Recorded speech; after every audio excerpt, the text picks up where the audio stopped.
on Facebook. Welcome, Facebook friends and family, all of our streaming partners. I'm Love Coach Scott Katamas, and we're back. And we're back with a very, very special edition of Saturday Night Alive for the Global Peace Tribe. We've got Mark Sims as our co host. You're going to meet Mark and hear a lot from Mark tonight. And we are all about the Harmonic Convergence 2020. It's happening. Today was day 7 of this 10-day event, all leading up to something very extraordinary.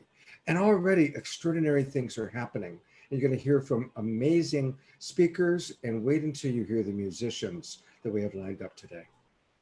I want to thank all of our streaming partners, Unify, Unity, Awake TV, New Realities TV, Earth Dance Global, and you, all of you who choose to stream us on your Facebook page, your group page.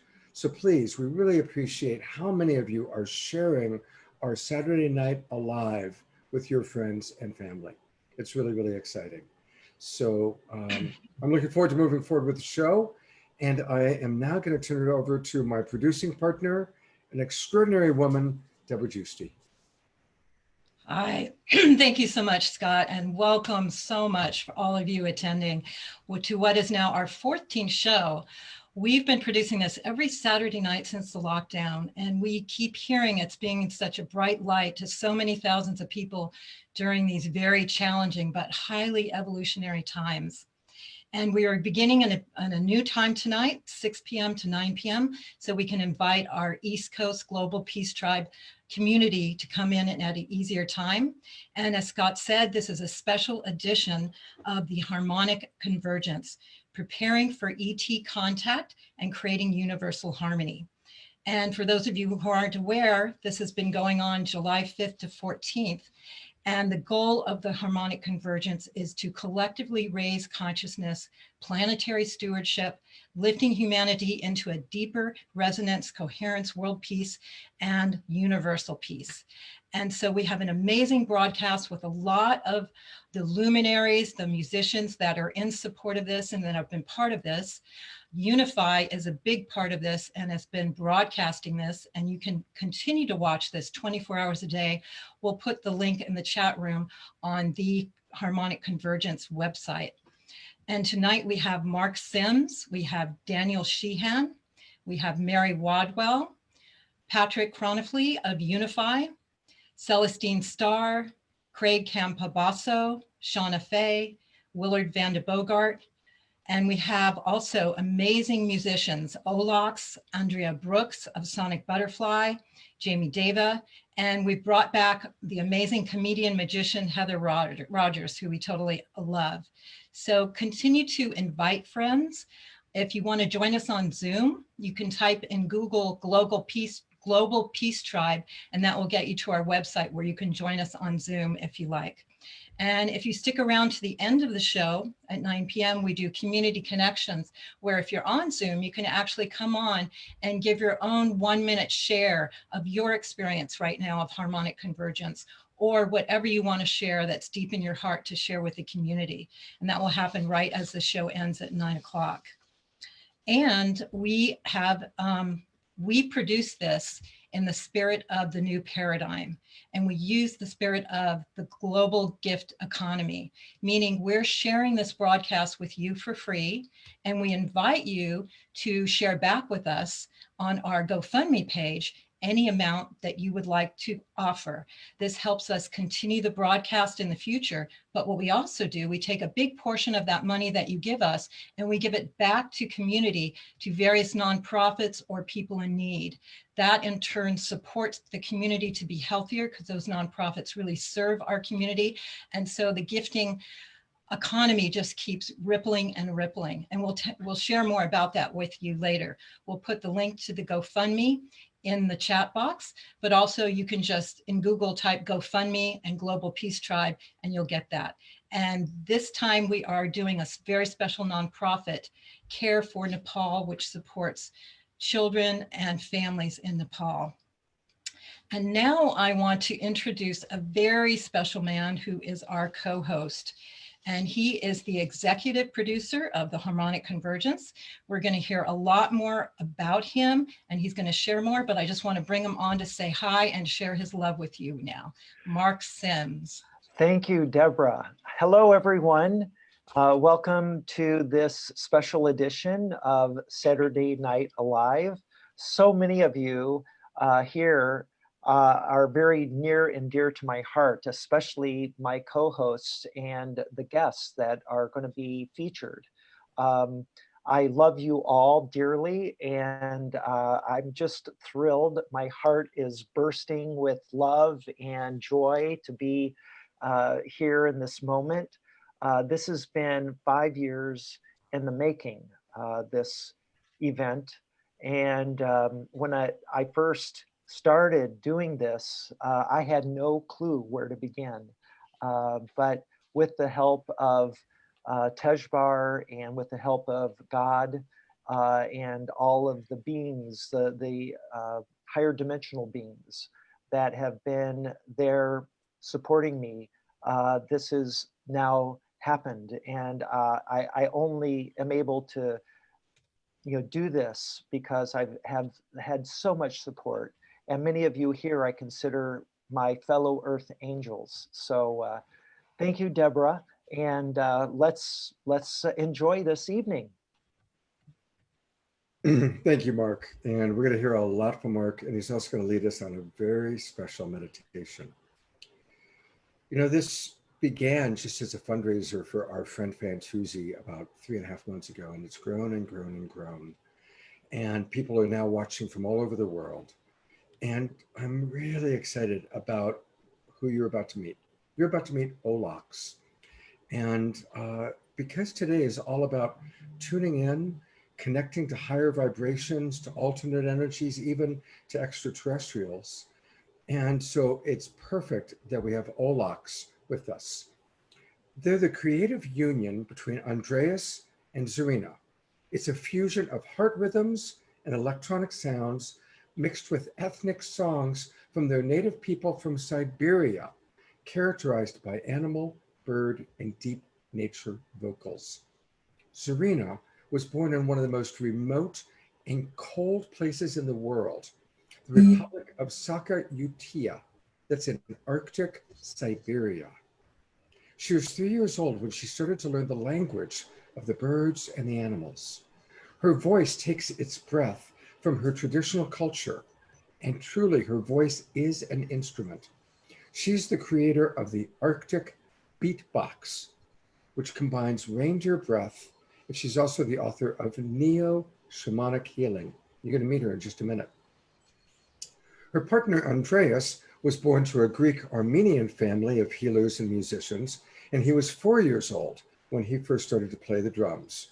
He's the creator of a unique drumming technique where one person can become a multi-instrumentalist, and his vocals are rooted in ancient Armenian singing, mugham, and also Tibetan bon chanting. So they are going to bring to you such a unique sound, and how perfect to have their unique sound on a time that we are tuning in to other cultures and other worlds. So it's my pleasure to turn it over to Olax. Welcome. Hi everyone. Each of beautiful soul beings here in the global earth. Andreas and Zarina, Olax, we would like to express our gratitude to Scott and to Deborah for invitation, being a part of your beautiful community.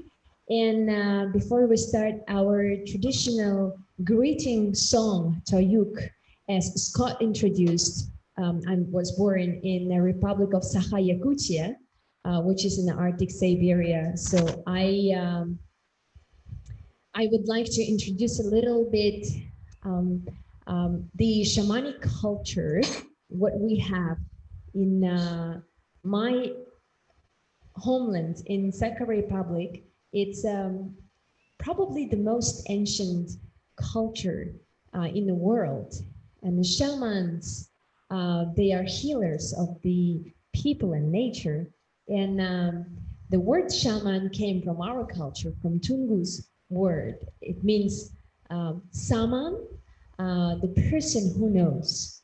And so usually we, Andres and I, we play music using the singing technique of my people and the shamanic techniques. And the whole concert, what we usually do, it's like the whole shamanic ceremony. But in our concerts and workshop, we try to explain to people who are the real shamans and who are the artists and dancers and storytellers and very, very talented people and healers. So I call them neo-shamanic people. So neo means new. It's a new way of shamanism. And Andres and I, we have created Olox as a bridge between our ancestors' wisdom and modern life. And it's a neo-shamanic genre. And we are going to several dimensions through the sounds. And my ancestors, they knew, especially the shamans, they knew how to work with the transition from one realm into another through the sound. And I would like to start from Tayuk. It's a traditional greeting song. And I'm going to use a special singing technique, Kulihaf. And Andres also, he's going to sing a throat singing, and we're going to use only djembe. So it's just the only voice and drum.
Perché aiuta ortodoksi para akasta arachua arasta erasta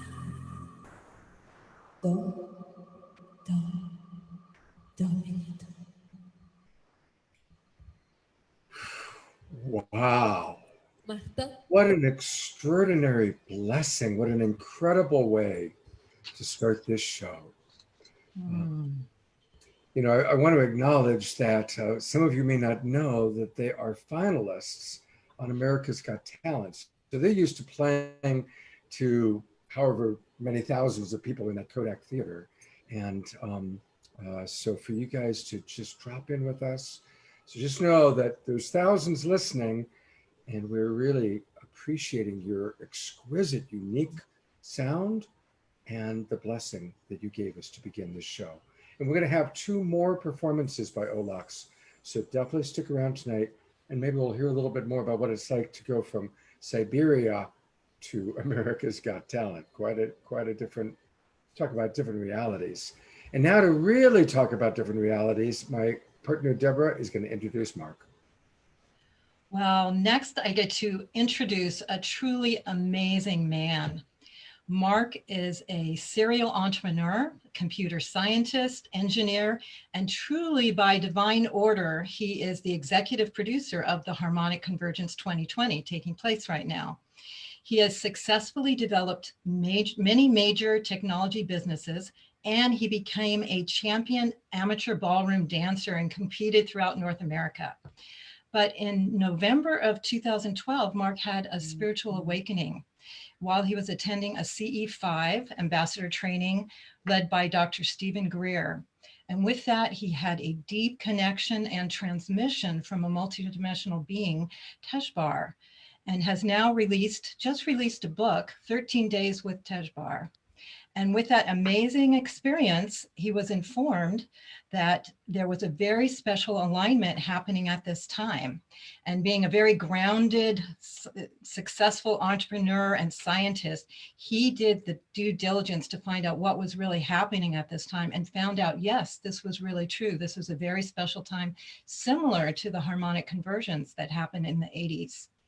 And that led him on a 5-year journey to create what we are all experiencing right now as the Worldwide Harmonic Convergence 2020. He's a man of immense heart and love, and we're so happy to support and partner with him on this show. So thank you, Mark. And I'd like to introduce Mark Sims. Thank you so much, Deborah. Before I get into my story a little bit and introduce my background, I'd like to ask that Scott and Deborah please keep me aware of the time. I forget how much time I have right now. Can you give me some idea what the what? Yeah, you have 10 minutes. Okay, so I have 10 minutes. Okay, great. That does include the 2 minutes of that, Mark, is to show the harmonic convergence video. So actually 8 minutes per channel. Okay, great. So the 2-minute introductory campaign video is what we called it, which was our launch of the Harmonic Convergence 2020 event. That story begins with my face-to-face contact experience that was initiated after 5 days of meditating in the desert with Dr. Stephen Greer and 24 other people. On the 5th evening, a ship appeared above our group, and I saw this object. I'm not sure if it was a ship, but I assumed it was. It materialized out of thin air, and then rapidly, as quickly as it had appeared, it went away, dematerializing before my very eyes. And I knew the moment that I saw that my reality was forever changed, because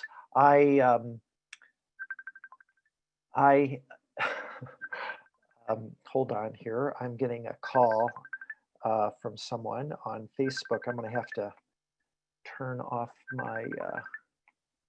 Okay, that should take care of that. Does it say ET phone home? Just yeah. Phone ET, hashtag phone ET is our new hashtag to promote the harmonic convergence and the 14th of July coming up in just 3 days. And that is our attempt to carry out an experiment in global human consciousness to invite our star family to show themselves to the world for the first time. And if successful, it will have the same effect on the world that it had back in 2012 on the evening of November 15th when I saw that ship appear for the first time, because it transformed me instantly when I knew without any doubt that the answer to the burning question I had was that, yes, we are not alone. They are right here, and they're among us. And so when you realize that, it's a big paradigm shift. And it took me quite a while to integrate that experience that was initiated by seeing the ship. And then just a few hours later, in the privacy of my hotel room, I tried doing the meditation alone in an attempt to summon an extraterrestrial entity into my room in an attempt to make contact. And it worked. And that began a communion with a being named Tejbar, who appeared at the end of my bed as a being of light. And after a short greeting, he literally merged with my body. And in this state of communion, we spent 13 days communicating through these different modalities of consciousness, what I like to think of dimensions of consciousness, including telepathy, initially, dialogue that involved the two of us communicating without verbal communication. We hear about this all the time from contactee stories, and I indeed experienced this in my first communication with Tejbar. But that quickly evolved into these additional dimensions of consciousness that involved downloads. All of a sudden, asking a question and getting a answer in the form of a download of information that I had to integrate. It wasn't just a sudden knowing. It was like being given a plate of food that I had to devour one bite at a time to integrate it into my awareness, into my brain. And that process initially took some time to, consume the food, chew it, and integrate it. And I had to do that. It might have taken me a few minutes to get the complete download integrated into my mind. But over time, over this 13 days, that process became more and more efficient to the point where I got downloads and was able to integrate them very quickly.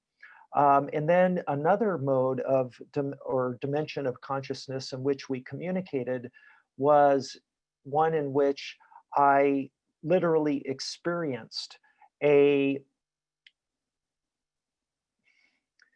higher dimensional consciousness where I'm above the 3-dimensional or 4-dimensional space-time that we experience, where I'm removed from this subset of a higher dimensional reality, and I'm taken above it, and I'm able to see these other dimensions that represented other timelines in which I was alive, it turned out, in past lives. It was similar to what you would call a past life regression, the kind of thing that Dolores Cannon promoted through her form of telepathy, or not telepathy, hypnosis she had, for those of you that know Dolores Cannon.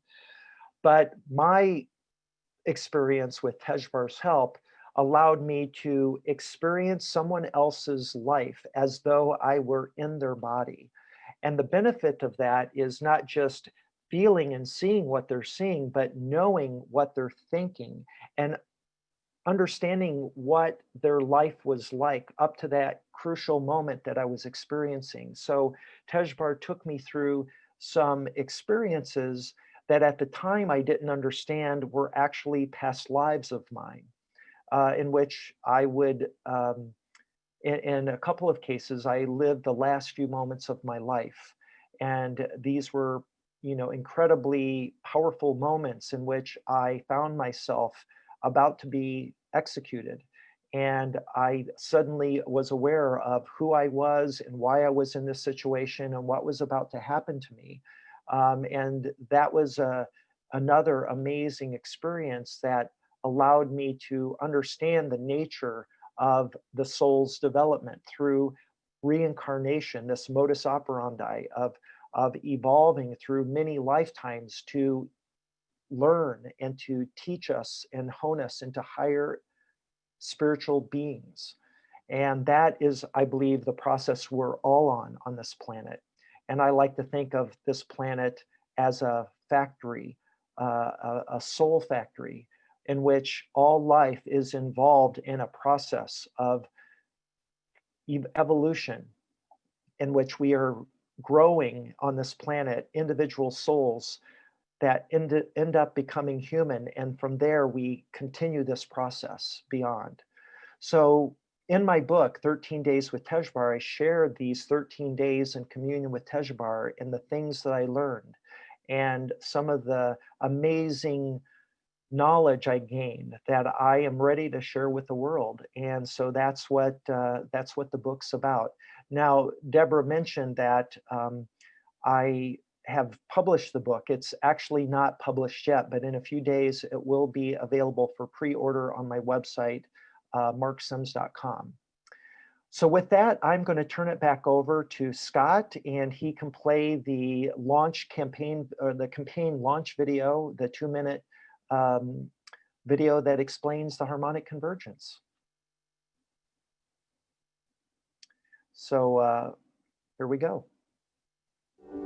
33 years after the 1987 harmonic convergence, the world is a very different place.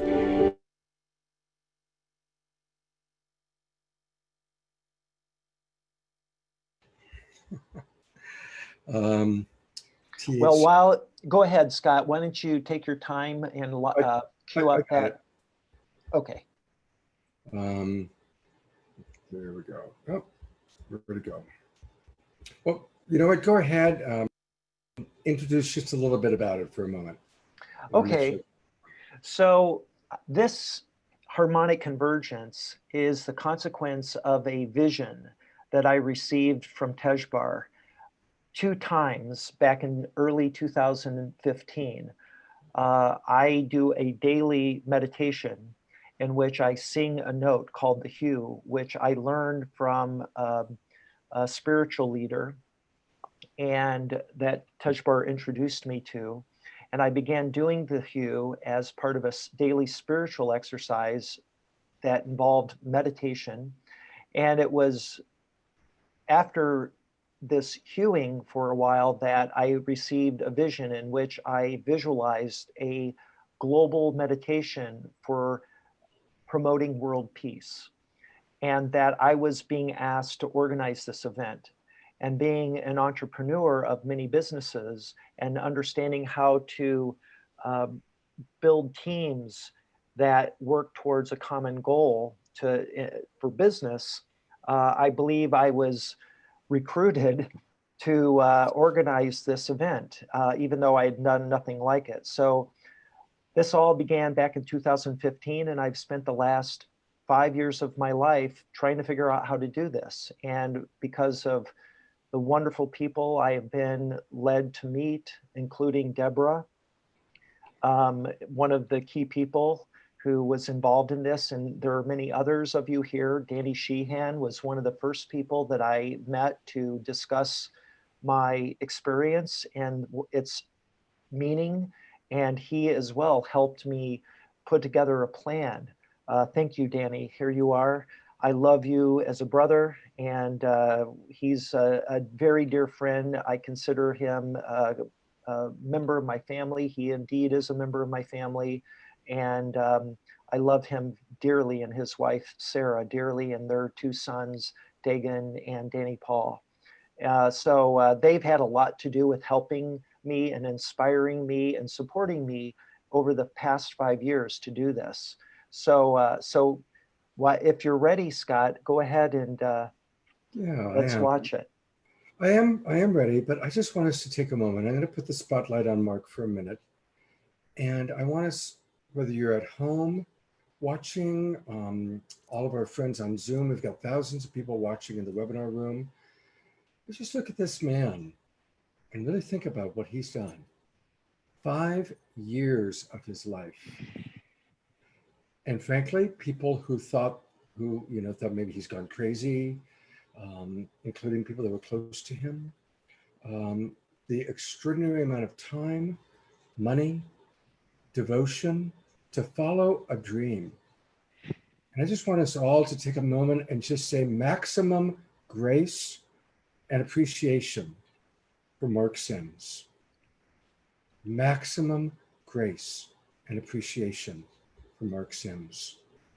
Maximum grace and appreciation for Mark Sims. Wow, you're going to make me cry. Just receive it, brother. Just breathe it in.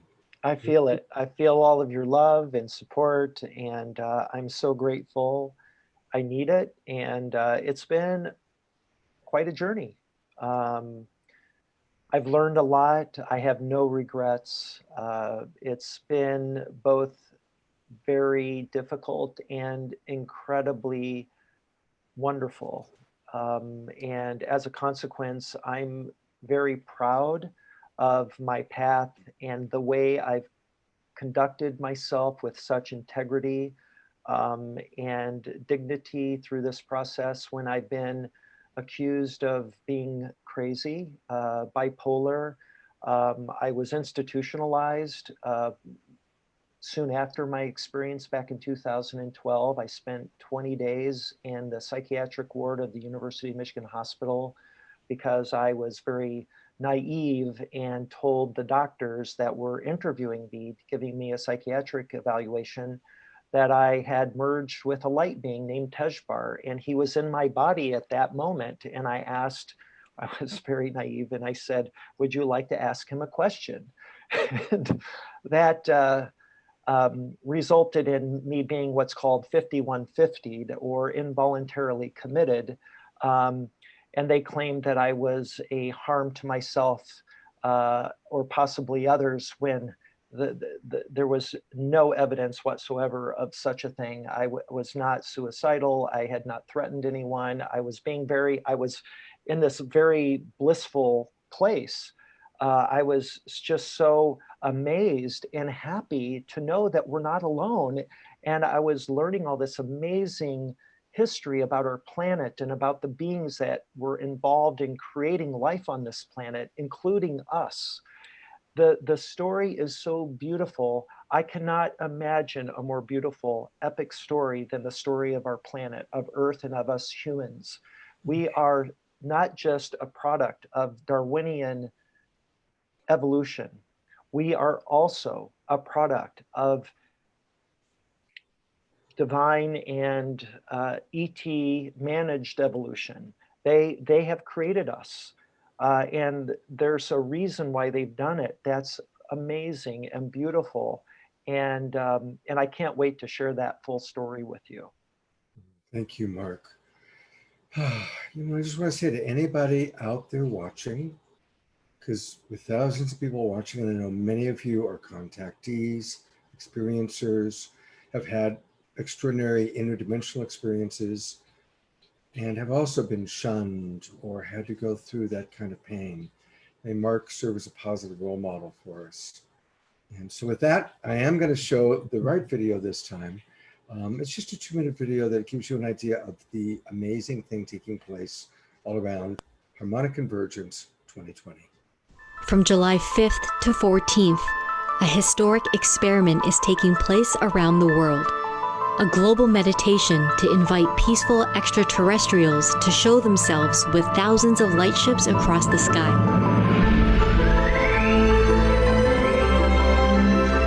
This window in time, a planetary alignment will create an opportunity for us to unite and envision a bright future for our planet.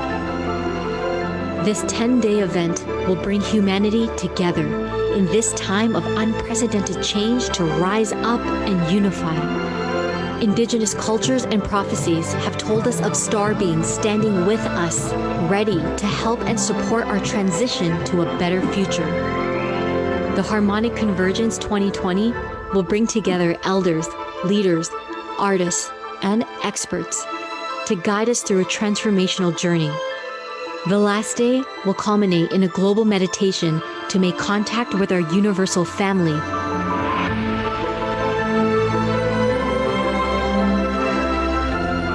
The impact of this collective experience could usher in a new era of unity, love, and reverence for all life.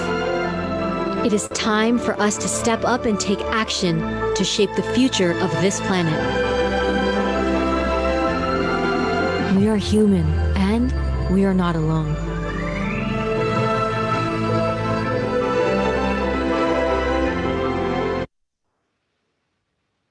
So I've frozen it there just because you can still register at harmonicconvergence2020.org.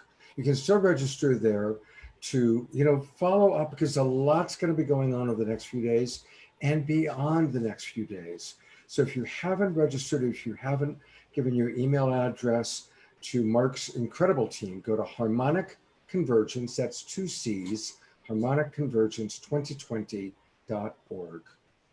And now to learn even more from a direct contactee, Debbie's going to tell you all about her. And how perfect now to introduce an amazing woman who has been in connection with her galactic family since a child. So there's lots of us that have gone through this experience.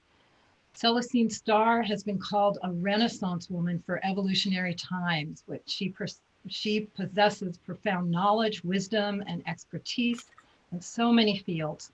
She's a grandmother wisdom keeper. She's a mystic, a metaphysician, alchemist, ceremonial priestess, speaker, author, transformational healer. She has just recently published her book on the Galactic Earth Council, and she's a very dear soul sister of mine. So I'm so happy to present and confirm Mark's reality, Celestine Star. Blessings to you all. Thank you, Deborah, for that wonderful introduction. And thank you, Scott. I'm just so happy to be here on this day. This is our 10th anniversary of our Galactic Earth Council being in direct contact as a group with our ultra-terrestrial starkin, both up in the Skywatch and in our daily lives. So I'm so excited to be here and share with you. I'm grateful to be here with my brothers and sisters. Mark, I love you. And to Willard von de Bogart, who is here. He's the co-producer of the original harmonic conversion. Dear friend, 1987, here we go. Love you, all the way from Thailand. You know, thank you for being here. And all the luminaries. I just am so excited to see you all here. If I don't mention you by name, it's because we have to keep going, and I love you very much, Danny Sheehan. You've been out in the field with us, and so we miss you coming out with us tonight. Thank you so much. So it's been a long road, this 33 years, and worth every second, every moment. It's brought me to this point, along with millions now who have and are still holding the knowledge and the vision of Earth and humanity evolving to a higher form of being. I acknowledge each of you here tonight. I want to acknowledge each of you here tonight. And as I've said in a song I wrote about 10 years ago, you are the awakened hope for humanity. While there is confusion and fear and great loss throughout the world, through it all, there's an awakening happening. And that's by sheer grace. And I heard for the first time yesterday, a heartbeat. It was a heartbeat born of the earth. In that moment, I knew it was a steady, strong heartbeat of humanity rising in consciousness. The light is upon us. So if you listen very carefully, you can hear that heartbeat. It is ours. It is the heartbeat of a new humanity on earth. And we are of peace, love, beauty, balance, and harmony. We are in tune and aligned with nature and creation. Our time has come. Believe that it is here. Together, we are enabling our species to move forward through the gateless gate into a future beyond our wildest dreams. For I have been across the river. I have been to the higher dimensional fields, and I'm here to tell you that it is more glorious than you can ever imagine, that it could ever be spoken. As our resonant field rises, our third dimension drops away, and we are now interfacing with the dimensions of our own star brothers and sisters. This is why we are able to consciously see them, be with them, because we are rising into their dimension. That is one of the things. And you can look into this scientifically through the Schumann resonant field. You will notice that it is 100, and it used to be at 7.83. Modulates between 110 and 60. But I stand with you all. And, you know, as we are in this birthing canal, I'd like to offer, on behalf of the Galactic Star Federation and the High Spiritual Council, an encoded transmission directly from Tanandor, the representative that works with me. Greetings from the High Spiritual Council, the Galactic Federation, and Star Confederation. We are honored and in gratitude for the communication system to be open. We now offer knowing of great importance to assist in the elevation of consciousness for all of your humanity and for your planet Earth. The Simprith, or divine plan of the Radiant One, is unfolding in this moment of time and space. The divine plan is the reintegration of humanity with your starkin, as we call those of a galactic intelligence and are not embodied in a human biological embodiment. The Simprith has been in the process of unfolding since the shift in your Earth's magnetosphere that took place during the testing of your atomic and nuclear devices 60 years ago in human time and space. We of the High Spiritual Council have been in direct contact with the totality of your humanity, offering the highest vibrations of love and balance, harmony and truth. The Radiant One modulates these vibrational frequencies to accommodate each of you individually and accelerates the awakened unfoldment of consciousness for those who are ready to fully embrace and utilize these frequencies and encoded transmissions for the elevation of their soul, spirit, and consciousness. You are human seed consciousness, incarnated, galactic intelligence in a human signature form or biological embodiment, each with a function and a quality, revealing the deeper expression of what the sourcial creator, the Radiant One, has gone through or is going through in its existence. We're moved to appear, commune, and communicate with you by the grace of the Radiant One. And we're going out tonight. They work with me for 28 days, kind of the moon cycle, but they move by the grace of the Radiant One. In preparation to commune and communicate with them with our interdimensional beingness, I'll repeat that. In preparation to commune and communicate with our interdimensional beingness, it is well to begin opening the inner love within each of yourselves, as this inner love is the direct connection to the Radiant One, your source of creation. The Radiant One impulses the prima ultra's intelligence in relationship to nature and the interdimensional intelligence of the High Spiritual Council. It is through your inner love and level of consciousness that we come forth to commune and communicate with your beingness.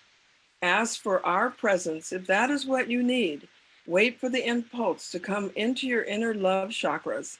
Know we will then begin the working and preparation to meet you. Your level of consciousness and ability to be in the presence of those of galactic intelligence will be measured and considered. If you are in a grouping, the measurement of the whole grouping is taken into consideration in what would occur when called forth to commune and communicate with your beingness. We of the High Spiritual Council and the whole of the Star Confederation are of great elation in knowing your Earthkin will become once again a part of the greater cosmos and the cosmic intelligence of creation. Your intention, quality, purpose, and function is honored in the highest. We support your humanity in your great awakening. We leave you now in the highest frequency of love and divine intelligence. Glory in the light of the Radiant One. So that's just a love drop. And we're heading out now to go celebrate 10 years in the field and also in our home of a very beautiful group of people. Deborah is a part of that, so I want to kiss you, Deborah, and say it's been a wonderful journey on the road with the Galactics. And so I just want to say the veil is dropping, and this is the turning of the wheel.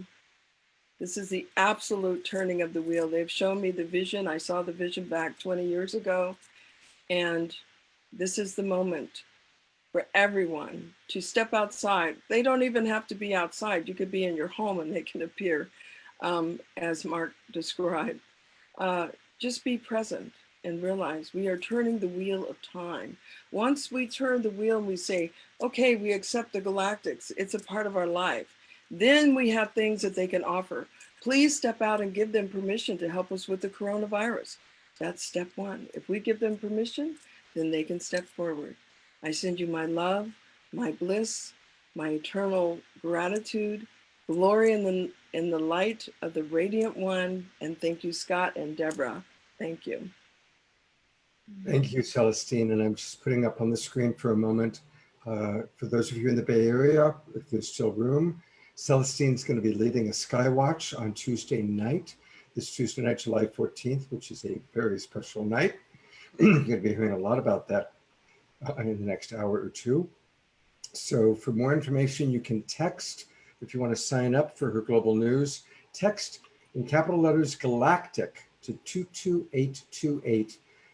And that's how you can connect with Celestine. And do you have just that one picture that we wanted to show of the galactic ships? Yeah, why don't you describe it? It'll take me just a second to bring it up. I appreciate that. I think a picture would say a thousand words. All right, I got it here, and we'll pull it up in a second. Scott puts this up. I just want to say that what we're presenting to you is a commander of a galaxy ship. When we go out, we don't always see galaxy ships, but this manifested very similar to what Mark was saying. They just appear. If you'll notice, there are 3 galaxy ships stepped right next to each other, the very finest of each one, and it modulates all the way back the ships that come. His whole fleet, he brought his whole fleet in for us. And he just said, the time is now, we are here, we give love. They no longer have to veil because we're a part of their resonant dimensional field. And so please take this as our divine love, and they send their blessings to all of us. Thank you, Scott. You're welcome.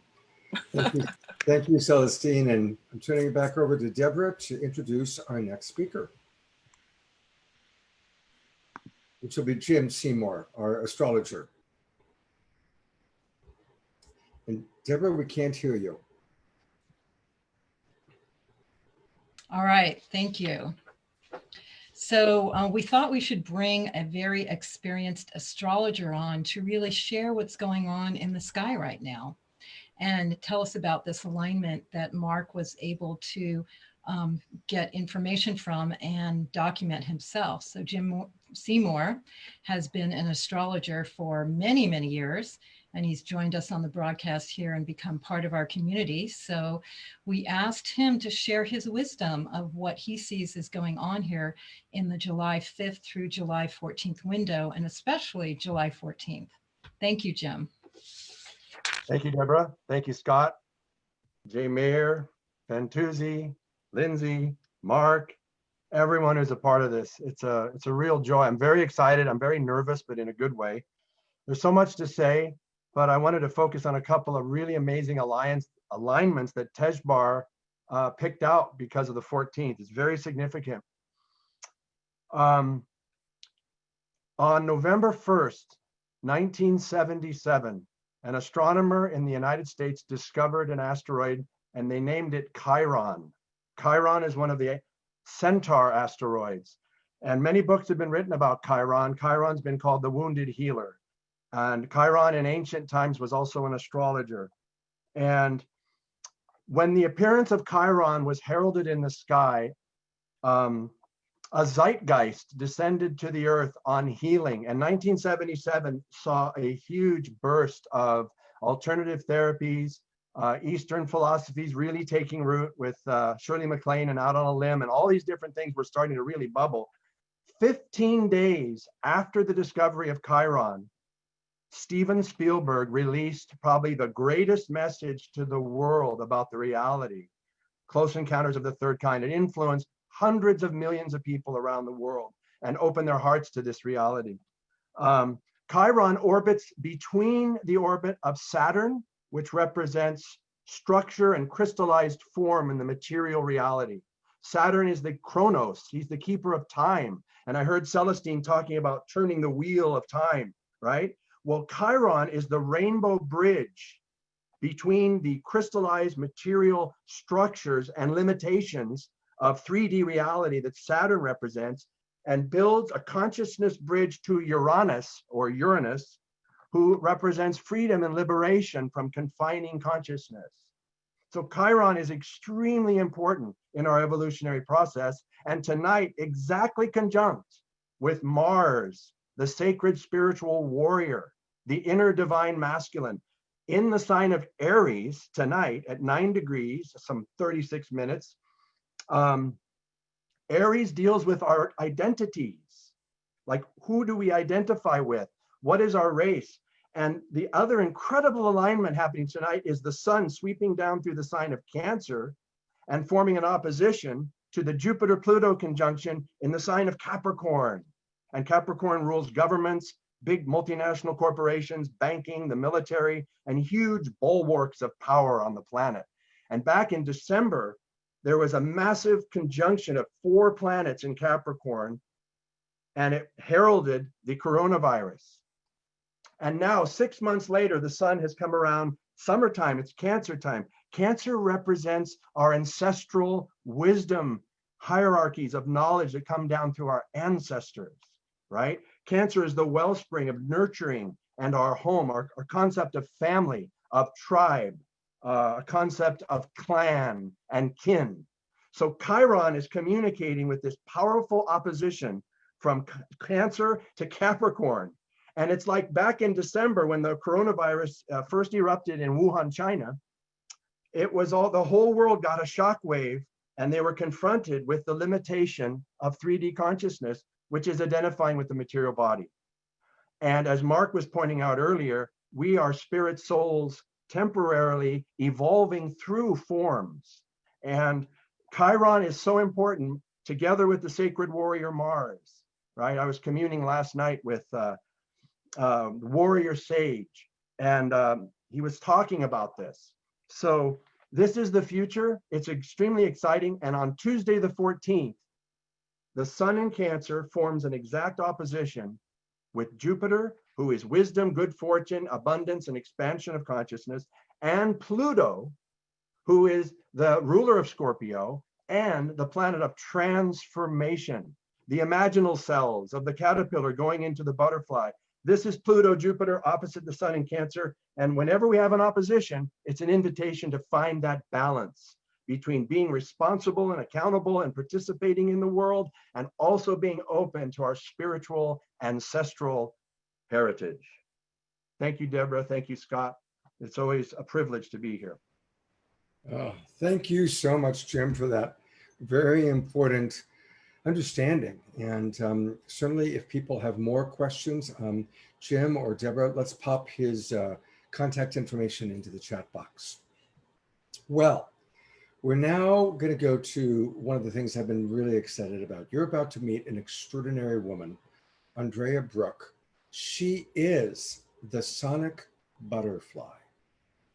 And I'm going to share with you more about Andrea after you see her performance, because I just want to go right into a very unique experience. And I invite everyone to watch and take in the senses, take in the sound, take in the visual as we continue to align ourselves into higher and higher frequencies.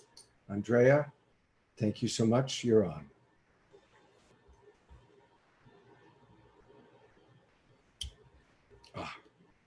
All of you, and as Jim was just speaking of the imaginal cells, and now here we are inside the Ojai cocoon. And the Ojai cocoon is my studio and performance venue for Sonic Butterfly.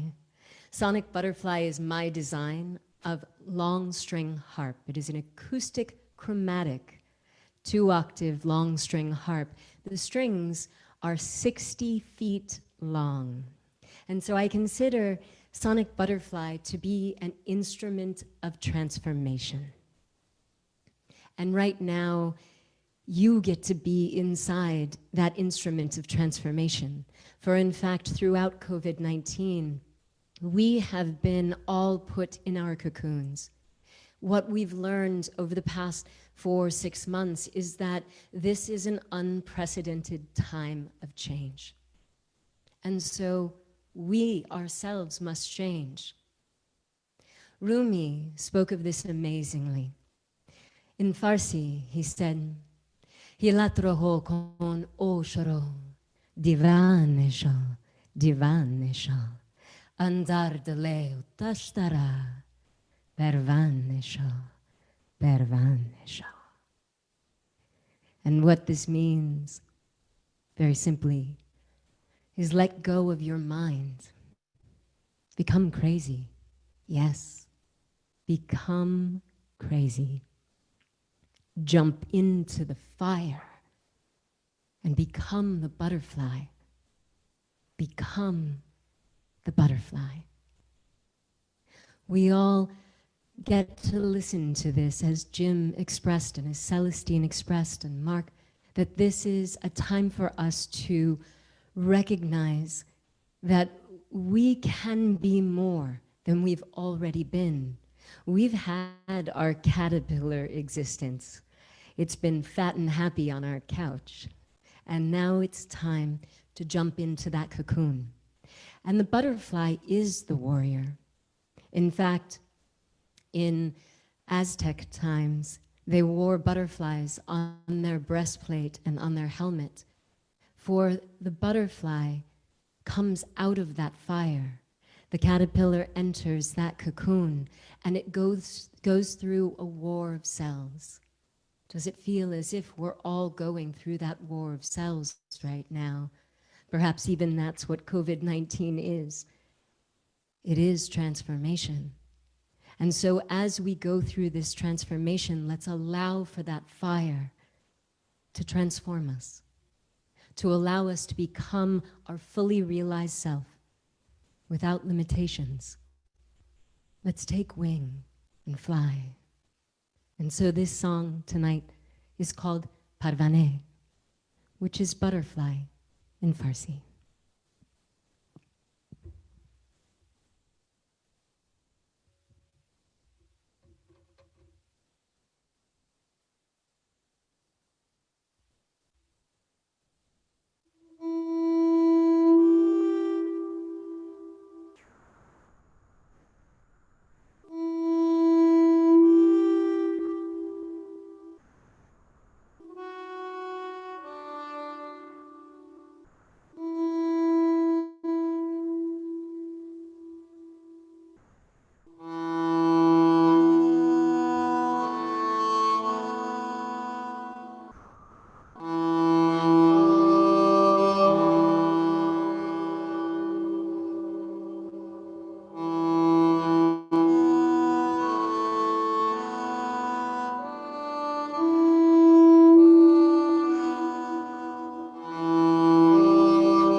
Wow. Thank you so, so much. You know, everybody, we feel really, really fortunate to have her doing this intimate performance for us. Deborah first discovered Andrea on the festival scene, where she puts on these big events. And I want to encourage everybody to go to Andrea's Sonic Butterfly .com, www.sonicbutterfly.com. We can see videos, photos, hear music. And she also has a YouTube channel. And if you watch some of the incredible big events that she's done, you'll appreciate how fortunate we are that she was willing to really go to a lot of work to put together this special event for us here today. And luckily, she's going to come back and do another performance for us just before Mark's meditation. She also has a new show called Psyche. And so if you're interested, please purchase her EP Becoming on Bandcamp. And we'll put that link in the chat box. And she's going to be back with us in a little while. Thank you so much, Andrea, for all you did to make this happen. She really created a whole studio just for this performance. So we're really, really grateful for what you're providing to us. Thank you. And we're looking forward to having you back in just a little bit. All right. So I want to put the spotlight on Deborah for a moment, who's going to talk a little bit about the gifting economy. And then we're going to remind you a little bit about GoFundMe and talk about a very special organization that we're supporting with tonight's broadcast. Deborah, tell us about the new economy. Yes, we're producing this show and a lot of new paradigm reality, the way it manifests and everything that's coming through. And one new paradigm reality is the gifting economy, where we're gifting this show to you. And all these people are gifting this energy, this wisdom, this love to you right now. And then we request, or at whatever level you like, you can gift back to us. And that's through our GoFundMe to support our broadcast. And then we take a big chunk of that energy and money, green love that you give to us, and we send it out to the universe again to some very deserving nonprofit organizations and sometimes some people in our community in need. And they're able to help people in their community or heal and survive, and that comes back to us. So this whole green energy love keeps rippling and rippling and rippling out to the universe. So we have a GoFundMe campaign, and I'll put the link in the chat room, and you can just go there and gift whatever you'd like. If you're on Facebook or if you're on another platform, you can go to GoFundMe and just type in Global Peace Tribe, and that will get you to our link. And we receive your love, and then we gift it back. We've been able to gift 13 organizations $1,000 each, which has been amazing.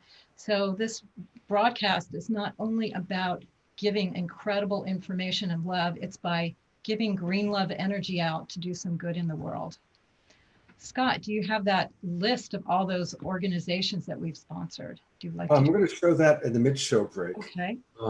But what I do want to let people know after seeing the link is that one of the things that's one of my favorite parts of the show that I get to do is I'm going to read out loud those of you who donate. And so it's really kind of fun to just acknowledge our community members.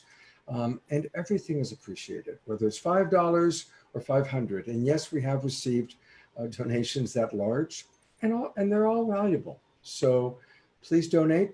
And throughout the course of the show, I'm going to kind of talk a little bit about and acknowledge those of you who have donated, and to tell us about tonight's the organization that was sponsoring Care for Nepal. I'm going to turn it over to our co-host, Mark. And Mark, while you speak, I'm going to show some of the photographs that Prakash sent to us. Hi, everyone.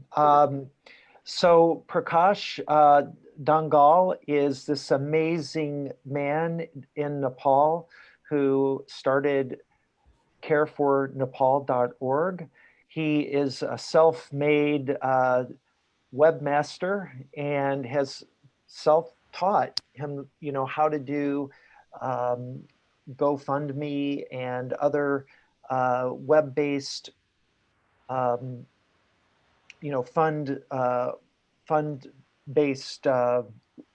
fundraising-based activities. And he's got a site on Facebook, a channel on Facebook, or a group, I should say, on Facebook that is really amazing.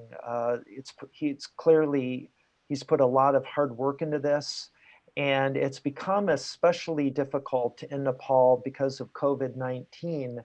Food and other basic needs have become very difficult for the children in the orphanage that he helped found. And so he's been using the internet and Facebook and a website that he developed on his own to promote, to try to bring awareness to the struggles that they have there in Nepal for providing basic needs for the children. They're going to be starting school soon, and it's been hard for them to get supplies that would normally be much easier under regular circumstances. And so he's reached out to me over the months asking if I might help. And so I myself have, through my foundation, Loving, Giving, Serving All, have been supporting him. But it's clear that he needs a lot of support and love from around the world. And in the spirit of the Harmonic Convergence 2020 event, this is the kind of thing that we that have so much here in the West, especially in this country of America and other first world countries, so-called first world countries, where we don't need to worry about our basic needs so much. It's time to give. It's time to help our brothers and sisters around the world that are suffering and really taking the brunt of the COVID-19 virus. So I chose them as the organization that I wanted to highlight for this evening, for Saturday Night Alive. And anything you could give would make a big difference to them. So if you go to carefornepal.org, that's their main website. There's a donate button there, and you can learn all about what they do and where they are using the money to help the children. Great, thank you, Mark. And you can donate that way or through our GoFundMe. Either way, they're going to get the support.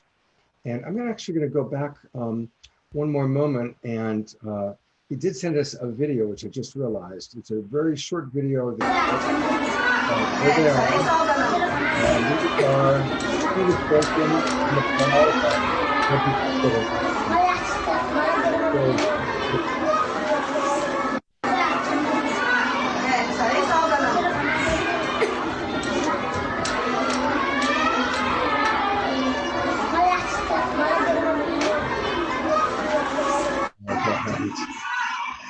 I enjoyed watching your face, Mark, as we kind of, as we see the kids. Your face smiling is very, very beautiful. So thank you. Yeah. All right. And again, a reminder that we really love spotlighting you for donating. So please be generous, and whatever your donation is, we're gonna acknowledge you. So thank you very much.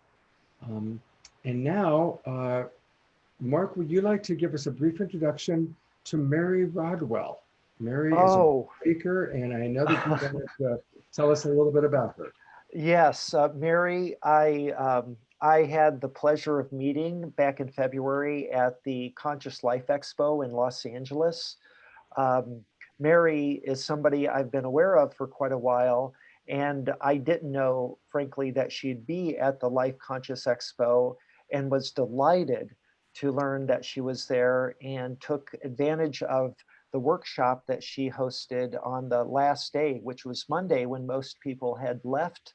Um, but attended some of the panels that she was on and some of the seminars that she gave. But the real thing that I will never forget was her presentation at the workshop on Monday, which deeply moved me. This is a woman who has been aware of the abduction phenomenon, and as a clinical psychologist, been working with abductees for, I believe, as many as 30 years. And Mary, you can correct me if I'm wrong, but I believe that's what I understood when you presented. You've published a number of books, some that have come out recently, and I'll let you share those books with everyone. But I reached out to Mary right after the workshop. I sat down with her, and Celestine was there. The three of us had a little powwow together before Mary had to go back to Australia. And this is just a remarkable woman with remarkable evidence from contactees that she shared with us in her workshop. She has video evidence of some of the most incredible and compelling video footage I have ever seen in my life. And I've seen some impressive footage. And so, Mary, I would, it's such an honor to have you here. I'm so happy that you're here. And I just want to say thank you from the bottom of my heart for giving me a little blurb for my own book. I'm so proud of that. And so with nothing left to say, Mary, could you share your story and tell us more about what you're doing? Thank you, Mark, and thank you everyone for giving me just an opportunity very briefly to share about my last 25 years being involved with individuals like Mark that have had contact with all these amazing non-human intelligences, with all these different names and cultures that we're being exposed to. To correct people, I'm actually a former nurse and midwife. I've been a counselor for 25 years and a hypnotherapist. So that's my background. So I've come from a very medical background, and which brought me into counseling. The thing that I've learned through working with hospice, people dying, is what is it all about? Why are we here? And for me, that's been my overriding journey, is to make sense of this human journey, who I am, what is soul, all those kinds of things I've explored through doing hypnotherapy with past lives, being with people at the time where they're leaving this life. But most particularly, what has brought me into this whole area of contact with our family, because that's what they are, and we're part of them, is when I wrote Awakening was to help people who had nowhere to go, like Mark, that ultimately went into the conventional understanding of psychology and found it wanting it a big time, because we're still not acknowledged to be multidimensional in normal psychology, are we? So for me, that was the big one, giving, if you like, a manual to help people through that awakening process. All the things they asked me, then I wrote about. But the new human is about all of you. It's not just about the children. It's about all those generations that are coming in and have come in from, you know, the 80 and 90 that I've spoken to, always being aware they're different, always never feeling like they belonged, always wondering what earth they're doing on this primitive planet. My goodness, you know, how can people be so primitive and barbaric? Why do they do this to one another, I hear? And when you get a 5-year-old saying, I'm not from here, I come from somewhere else.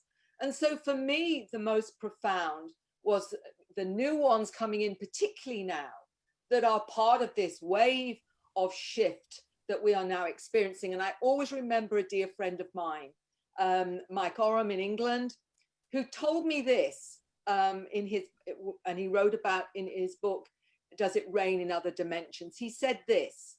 He told his mother at 4 years old, there will be a change in human consciousness. The energy is heading this way, and the essence of this energy is light. The energy will repair our DNA. It would make us complete and who we really are. That was what I was trying to tell my mother at 4 years old. And guess what? He's my age. So this is in the 50s. He told his mother this. But I'm getting the same information now when I spoke to a 10-year-old only a few weeks ago. And he told me, you know, like Mark, he said, I'm visited by light beings and I come from a planet of light. And I've come here. He said, it's very easy to manifest there. But he said on Earth, it's so much harder to manifest down here, he said to me. And I said to him, so what do you make of what's going on now on this planet? And he said, well, Mary, this is the reset. This is the reset for humanity. And of course, we know that's already started. 2012 was about people waking up. It was about us finding out who we are. And as the children are telling me, they've come in to help us with that. When you have a 10-year-old saying this is his first incarnation, he's come here as a center seed to connect with the center of the planet. And he's come here to help with the pollution. When you have an 8-year-old saying, I communicate with animals to help humanity understand what it's like and how important these animals are to us because we're part of them. When you have a 6-year-old telling you that he's holding this meteorite and this meteorite is telling him about what it feels and senses. And his mother said to him, oh, so how do you hear that communication? He said, it's all in my head. It's talking to me in my head. This is a 6-year-old explaining this. So what I'd like to say more than anything else is what I was told about all this amazing information, the children that are coming in with the symbols, the light language, the music, the images, all of that is activating consciousness. And I remember being told when I talked to my team, as I call them, so I get all this information. What am I supposed to do with it? You know, I can't show all of this in my 90-minute presentation or 5 minutes like I have now. And they said, Mary, everything that you see, you take on your energetic systems. And wherever you go, wherever you talk about this, or wherever you connect with, it is going to all of everyone with that consciousness. So everything Mark's doing, everything you all beautiful souls are doing, this is what's happening. All of these frequencies that we're putting out now are being absorbed and utilized by every single awakened soul that wants to awake on this planet. So all I can say is one more thing, and I want to say this, and I want to quote a very special gentleman who in ufology, I particularly thought was my leading light. He died a few years ago. His name's Command Sergeant Robert Dean, and he's considered the grandfather of ufology. And he finally admitted 2 years before he died, he'd been up on the spacecraft as an experiencer. And he said he was shown our future. He said, we have power we have never dreamed of. Homo sapiens have a unique genome of 12 different species. Higher cultures have intervened. They're asking us to be transformed into a new species. We are being helped to join our cosmic family and travel to the stars as they do. I have been shown the future and it is glorious. And I'd like to leave it with that. Thank you all. And thank you, Mark, so much for blessing me with being able to share just a little. Thank you. Wow. Thank you so very, very much for sharing that. I had the good fortune to interview Major Robert Dean a few times back when I was producing UFO television, and a beautiful soul and a very courageous soul who came forward and spoke before a lot of other people in the military did so. So we're about to hear the next song from Olax, but before we do that, wow, thank you, everybody. So many donations coming in. So here we go. I want to thank Michelle, Karina, Network of Love, Veronica, Morgine, Ilona, Jacqueline, Pollyanna. Pollyanna is one of our favorite musicians. She plays frequently with us. Feather, Roger, Yamini, James, Susan, Paul, Joanne, Robert, and Lauren. So thank you everybody for your donations, and we'll definitely come back and share a little bit more. But now we're ready for song number 2 of the 3 that they're going to be doing for us tonight. And so it is my pleasure to put the spotlight back on Olax.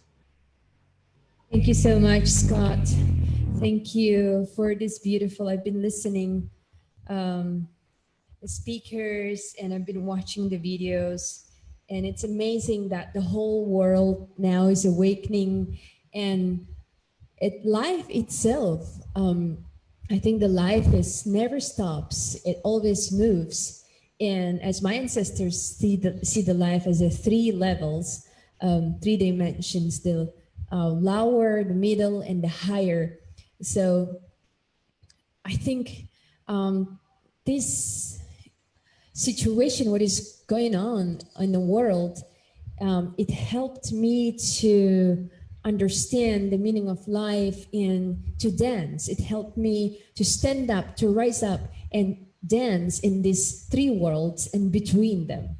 So next song we would like to dedicate to all people who are the first responders during this pandemic, who risk their lives and help other people. So we'd like to send compassion, kindness, and love to everyone who taking care of other people.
Martin, thank you so much. Thank you so much.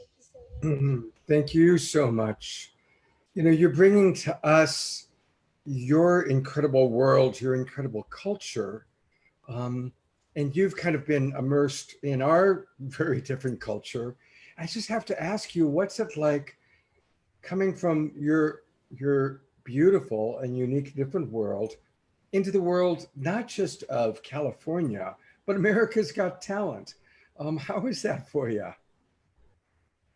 Yeah, Andres and I we met 5 years ago in Moscow, and we created this beautiful project, Olux, which means the life in my native language, but it has a little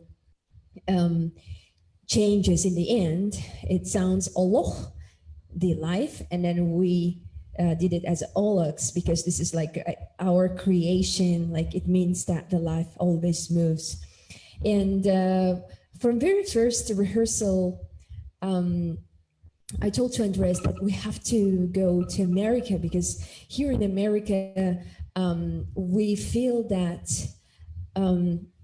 people are open and they're open to receive new energy. And specifically, you know, America's Got Talent is the huge stage probably among the talent shows. And to shine from that stage and feel the people's energy and the whole circulation between judges and people and see that professional work, professional, you know, people in the music industry, that was really, that's, you know, our dream came true. And to shine from there and be on the internet and shine on the TV, it's a great opportunity for us to share our ancestors' wisdom. So bring a little piece of our cultures here in America. And yeah, we've been, Andres and I, here 2 years in America, and we started from, you know, being street performers in Santa Monica. And so now we are, you know, in America's Got Talent and having our own tours and working on our 3rd album and having our home studio. It's amazing to grow and grow with spirits, grow with, you know, what you are taking from, what you take from your culture that grows with you too. And our main big dream is to build here a spiritual and educational center in California where indigenous people, young people or children, they can come and learn foreign languages and some new technologies like alternative technology, sustainability, so they can learn about that and they go back to their countries and build a new society, a new community. And the foreigners can learn about indigenous cultures. And so that's our bigger dream. And the Olux is like a doorway to this whole blessing. And in nature here in America is, it's incredible. It's can be desert and the snow, like 1 hour driving from LA, and you have this silver bear, which has the snow. It's amazing. And this country has this blessing of indigenous people, actually. So we feel that there is an energy, huge energy, and deep, deep, deep wisdom that we have to listen to and we have to honor. And you know, our ancestors, they had a lot of technology, which is very helpful for our Mother Earth to preserve her and to take care of her. So I'd love to ask you, either before or after your third song, I'd love to hear more about your ancestors and how the ancestors lived through you, and a little bit about the technology that you just mentioned. So would you be willing to share a little bit about that when we come back to you? Yeah, our ancestors, specifically in my homeland, Saka people, just imagine living in a harsh climate, in a weather conditions like a minus 94 degree by Fahrenheit, made them to be strong people, and they knew how to survive in that coldness, severe environment. And so my grandfather was born among 12 children, among 7 survivors of 12 children, because Saka women used to give more than 10 children to make sure that half of that will survive. So that's the way of surviving. And also just imagine 6 months of winter, and my people, ancestors, they knew how to deal with darkness, not being afraid or scared, or going away, running away from darkness. On the contrary, meeting it and dealing with that. So like dancing with it in the darkness. It gives us an opportunity to survive. And also, my grandfather was born in 1930, and they didn't have electricity. And so they were just seeing, they were so close to Mother Nature. There wasn't, radio, cell phones, or internet. They had this, inner wisdom or inner power to connect telepathically to each other, and specifically the shamans. They were able to see the future, or to connect with the people who is far away. And so they were able to do special ceremonies where people see, like 10 people can see at the same time, that in house the shaman invites wolf or bear, or the water comes through the window with the fish, and they all could see that. And this, beautiful, powerful people, shamans, without any psychedelics, they would bring like more than 10 people to that realm, to that reality where everything is possible. And so this technology, I would say, as one shaman told to me, our body is an instrument, and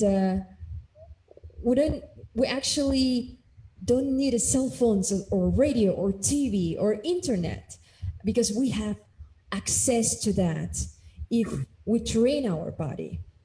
And he said, like, you have the cell phones, but I can connect to my friend who lives in another country, another shaman, telepathically, and get all the news from him.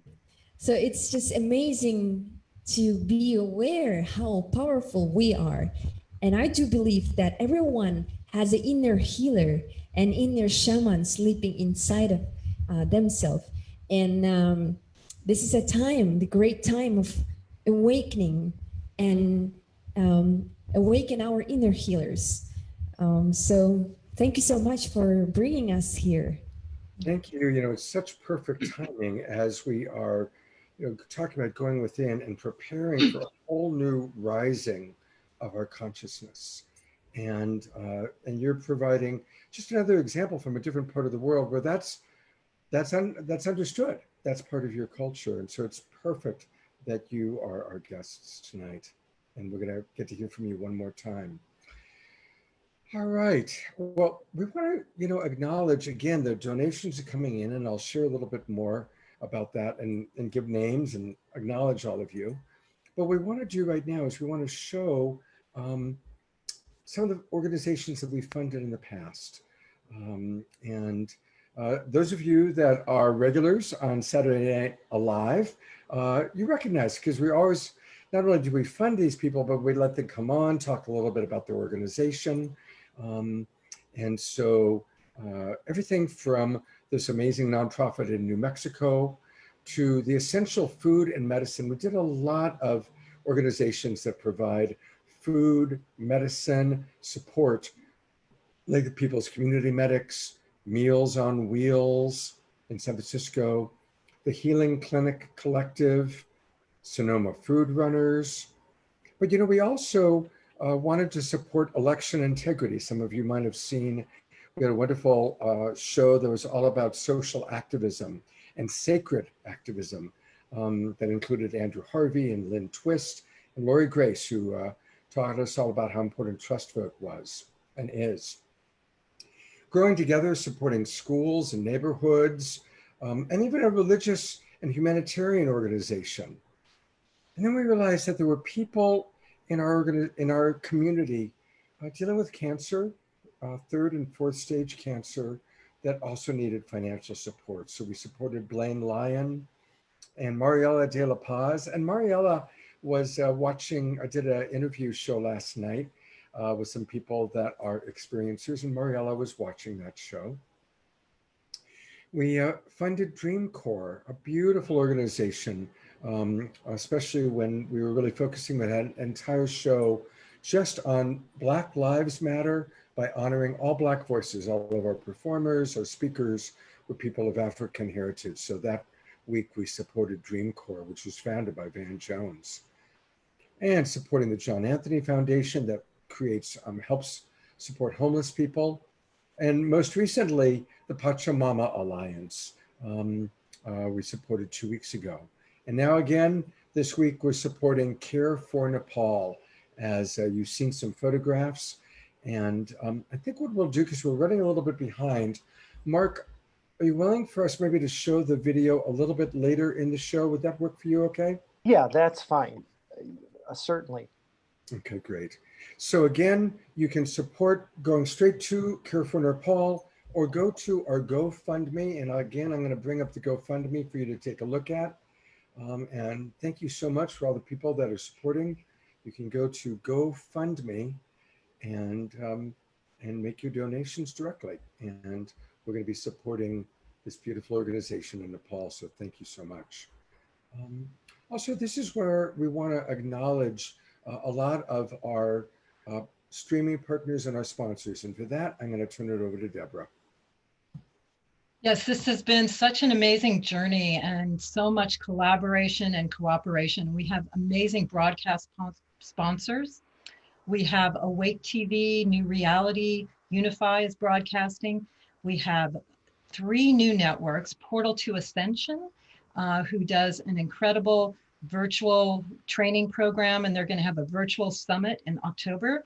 Also, Disclosure Fest Foundation, who does an amazing live festival that they're planning to do in October as well as Sign Network.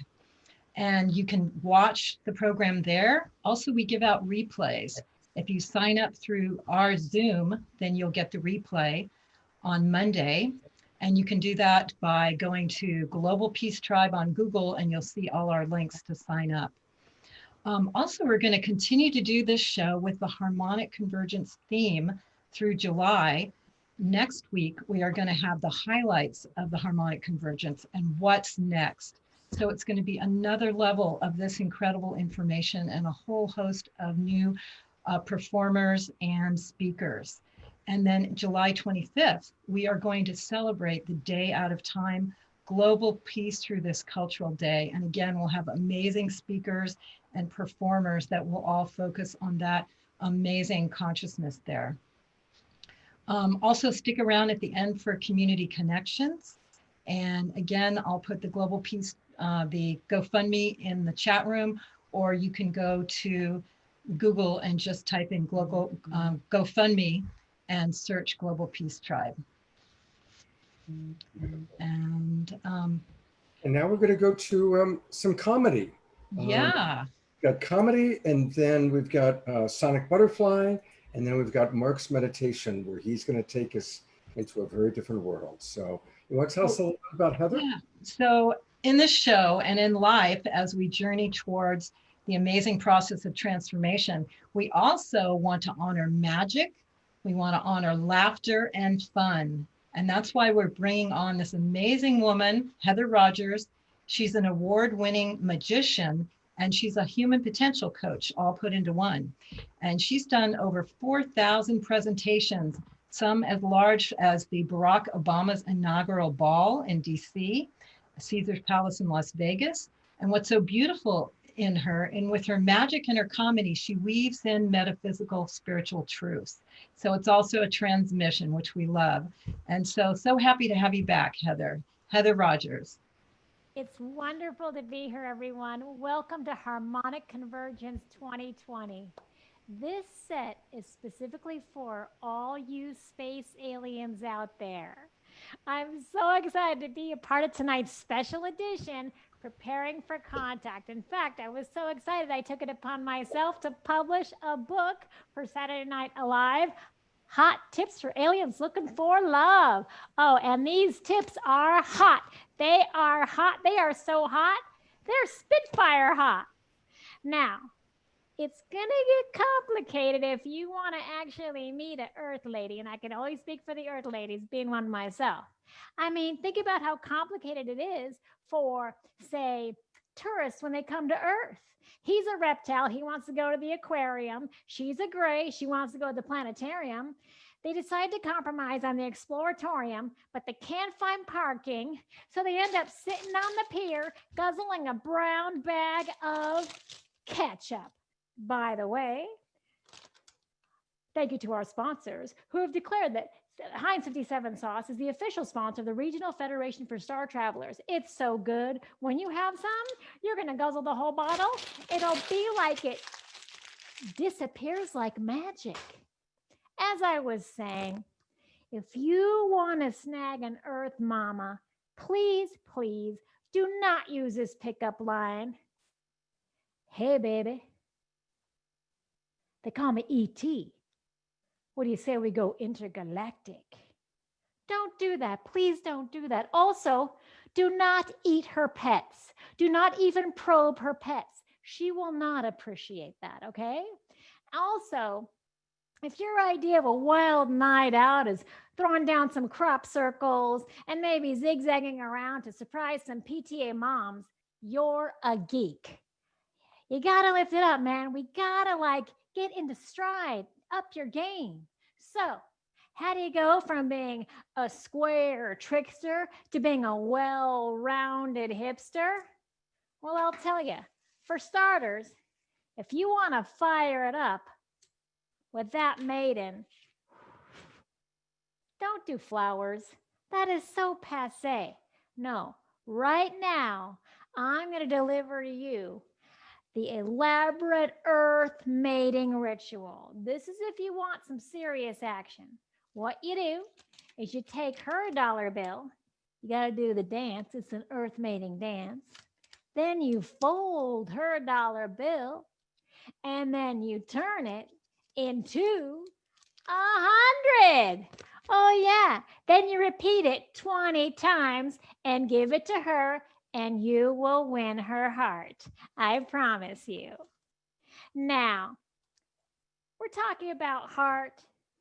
Not all aliens come to Earth for the heart. We know the Anunnaki came to mine for gold.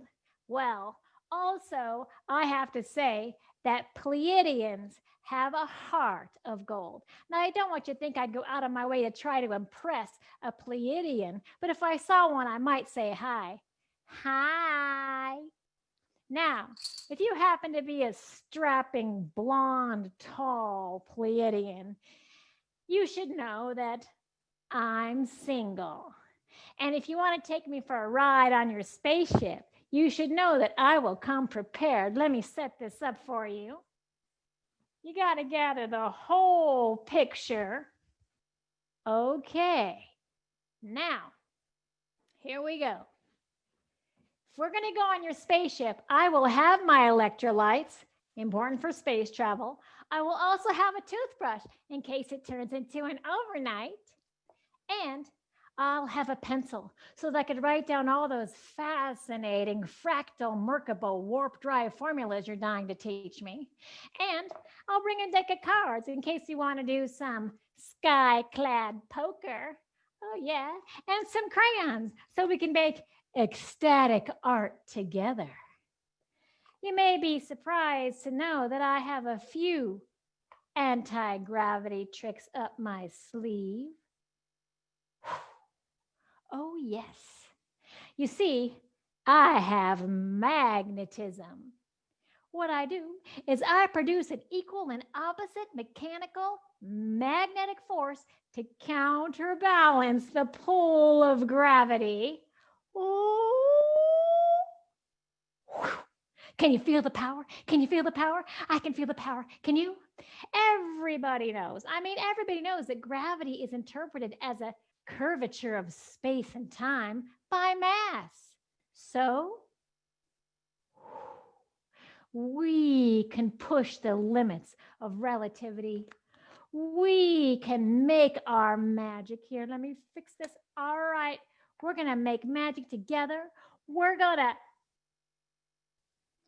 take anti-gravity out of orbit because you and I know, Mr. Pleiadian, it's all about the torque. So if you want a piece of this space package, just ping my pineal gland. I will see you back for a second set while I help you make more contact. Back to you, Scott and Deborah. Wow. Absolutely wow. Is that amazing? I wanted, because everybody, I get to see everybody at the panel. I was like little kids, look at Mark for a minute, yeah. And Willard all the way in Bangkok, we're all just beaming.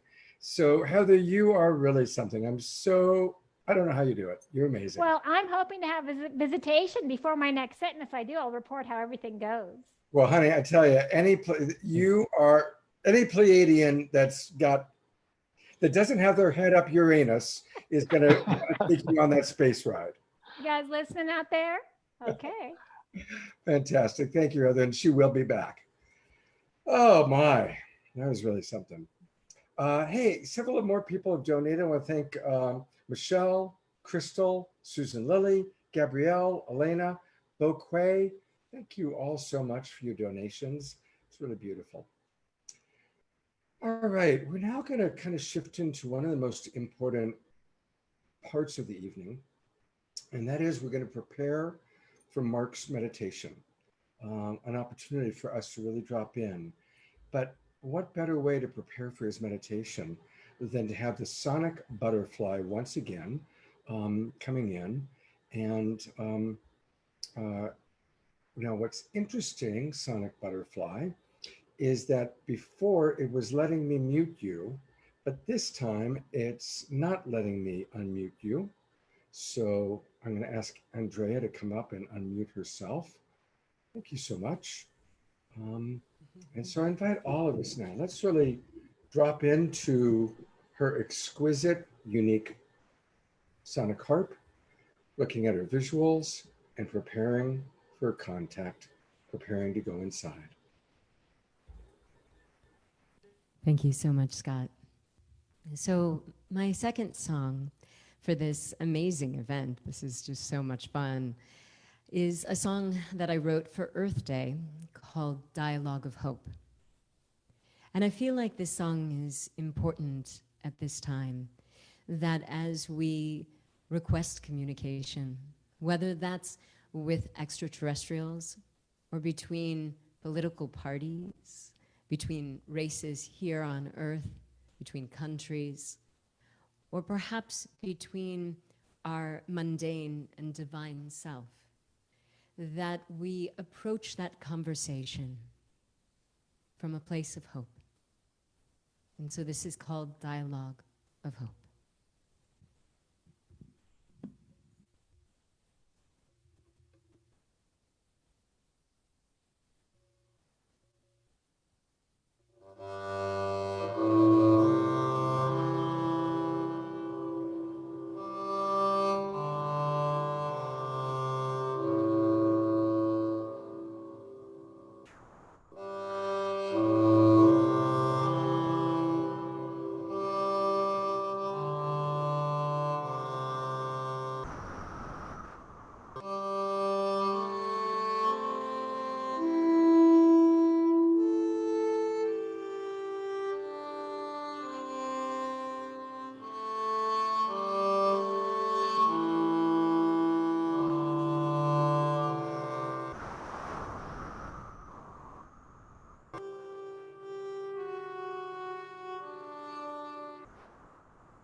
Thank you so much, Andrea.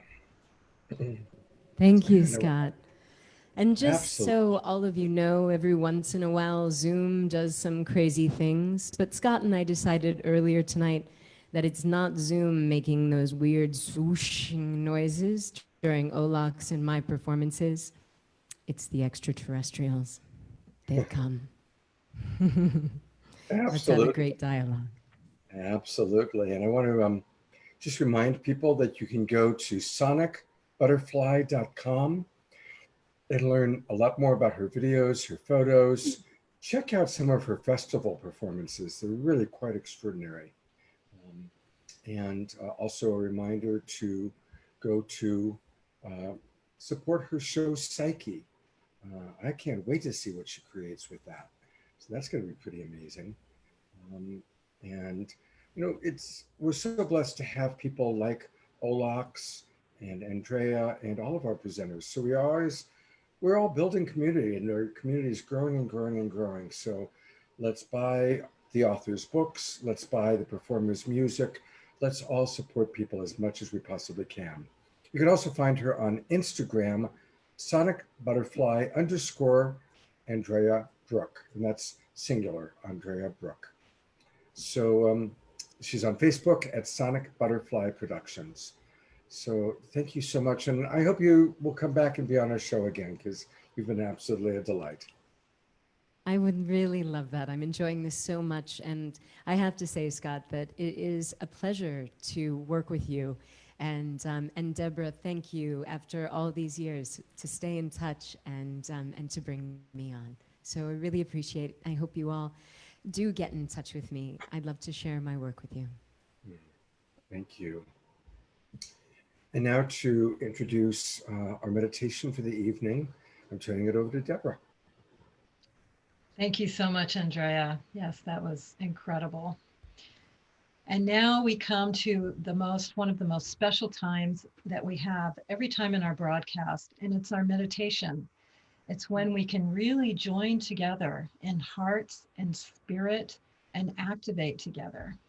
Our first broadcast was a mass meditation that people all over the world, 4 million people we heard, participated in. That was our first broadcast. And ever since, we do this important meditation process where we can all join. And Mark is going to be leading us. He has been doing meditations daily on the global broadcast on harmonic convergence. And he's been a meditator for a long time since his awakening. And so he's going to take us through a very special, expanding, spirit opening, heart connecting process. So Mark Sims. Yes. Well, thank you, Deborah. It's my pleasure to introduce you to a special meditation that I learned at the suggestion of Tejbar. I was an atheist when I met him back in 2012, and soon learned that we indeed survive death after the physical death. And through the modus operandi of reincarnation, we continue our journey of spiritual development until we reach a point in which we, like the butterfly, bust out of a cocoon to take the next stage in our development, in our spiritual journey. And it's so apropos to have Andrea play the harmonic, or the butterfly, harmonic butterfly harp, which I've had the pleasure of witnessing and being a part of in her home, where she has this amazing instrument strung up. And so thank you, Andrea. And she's a friend of mine as well. And I just posted, she's just a few miles from here. So anyway, I learned this meditation back in 2013 at the suggestion of Tejbar. I went to Ekankar as the first organization, institutional religion that I joined willingly as an adult to learn some things that I needed to learn. And I picked up on a spiritual practice called singing the hue, according to Eckists that belong to Ekankar. This is a note that represents the creation of God, or I should say, represents the creation itself. and it is sung in reverence to God for the creation of which we are a part, and it is the central part of the meditation that I do when I now meditate for the purpose of initiating contact with extraterrestrial intelligence. And it is the cornerstone of the CE5 or CE6 meditation, which means initiating contact globally as a human family with our extraterrestrial family. Before I begin, I just like to ask Deborah, how many minutes do I have allotted now on the current time that we are in this program? I want to know so I don't take this too long. Yes, I believe it's about 4 or 5 minutes. Okay, so we're gonna do the Hue meditation which is the CE6 meditation for global contact. This is what we're going to be practicing throughout the week. We actually have an after party each evening that begins at 6. That's hosted by another organization. And I've been participating with people sharing this meditation. I also do it first thing in the morning at 11 a.m. And you can join me at the Harmonic Convergence 2020.org or THC2020.org. That's much shorter and easier to remember. Simply go to THC2020.org, and at 11 o'clock every morning, I do this meditation. So to demonstrate, we simply find a comfortable position. We stack our vertebrae. If we choose to sit, we can also do this laying down. But the main thing is to be comfortable.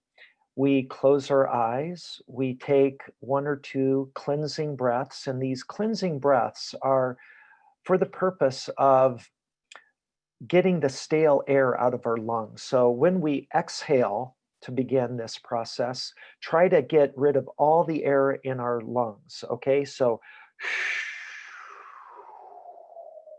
and when we inhale, breathe through the nose.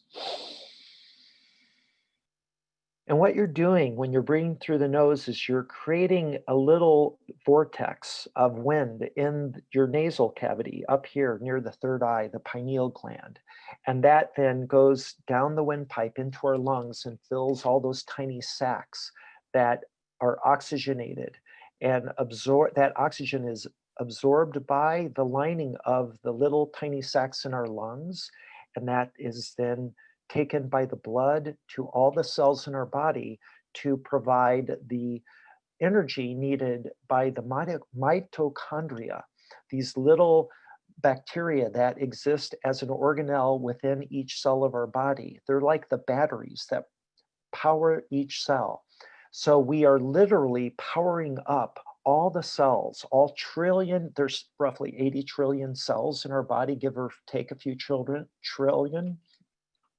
Each of those cells we're energizing with oxygen so that the mitochondria can provide the energy required for the machinery within each cell to do their work. And that's what we're doing here. So let's exhale through our mouth. Inhale through the nose.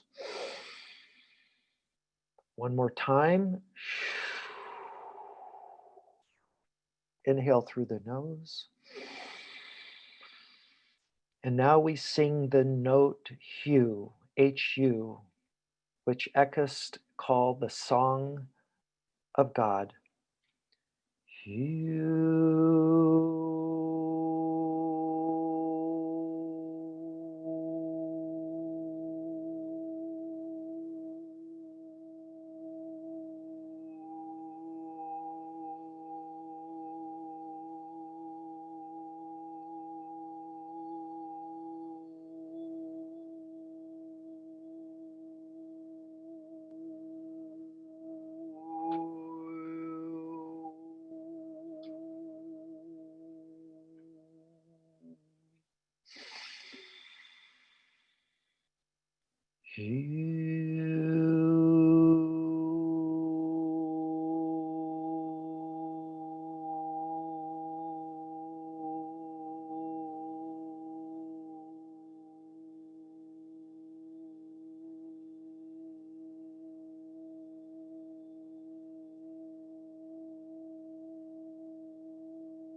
And then when we're done, we just sit for a moment in silent contemplation. And as we sit there with our eyes closed, just feel into that energy that is flowing through our body. The cells are awakened in this song to the creation, the song of the Creator. And typically I do this for 20 minutes every morning, and then I do a 5 or 6 minute contemplation. And after 20 minutes of doing this, your body tingles all over. It's the cells awakening, charged up with oxygen, and the mitochondria fully charged, little batteries of the cells, providing the energy for all the machinery of the cell to do its thing. And with 80 trillion cells in the body, energized all at the same time, the body all of a sudden is able to access new dimensions of consciousness. And as we heard earlier from Serena, our bodies become a new technology that can reach through time and space and higher dimensions to communicate to higher beings and to beings of love in our own physical realm. Thank you for this honor to share my knowledge with you. Namaste. Thank you so much, Mark. Thank you very, very much for just all the different ways you're helping to raise our consciousness. Thank you. One of the things that Mark has also done is created a series of beautiful, beautiful videos. And we're going to now start showing them throughout the rest of the show. We're going to pepper them through the rest of the show. And what he has done is taken songs that we may all know and had new artists. And some of our favorite artists like Larissa Stowe, who's been on our show many times and hopefully will be back with us maybe even next week. And I had other artists reimagine these songs with beautiful visuals and videos to really help us to connect. And did you know that right now this is the dawning of the age of Aquarius? It's really happening right now. So along those lines, we're going to show Mark's new rendition that he and his amazing, talented team have created. Let's all connect to the age of Aquarius. Harmonic Convergence 2020 style.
When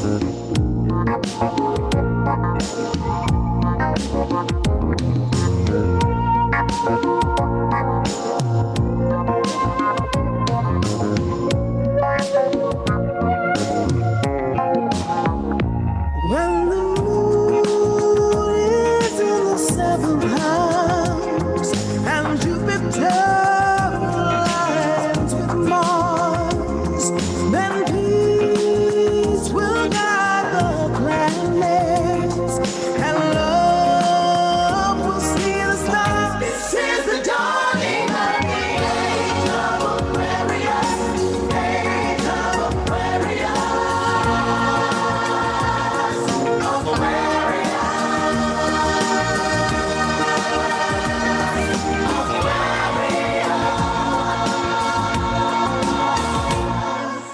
Harmony and understanding, sympathy and trust abounding. No more false alterations, golden living dreams of vision, distinct crystal revelation, and the mind's true liberation.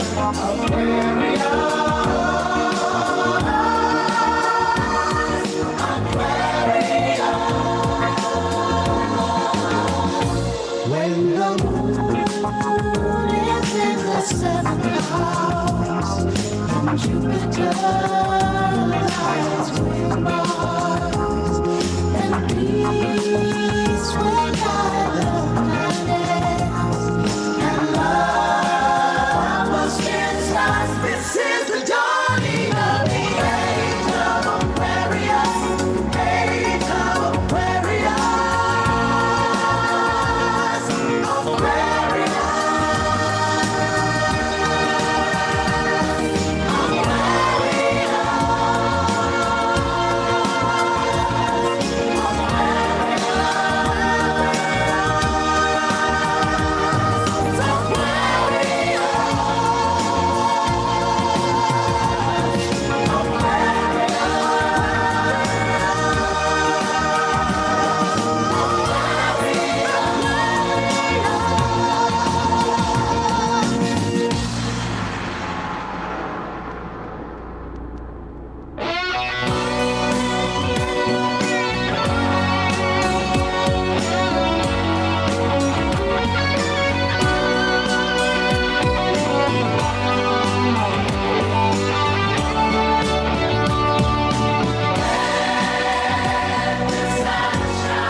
Let the sun shine.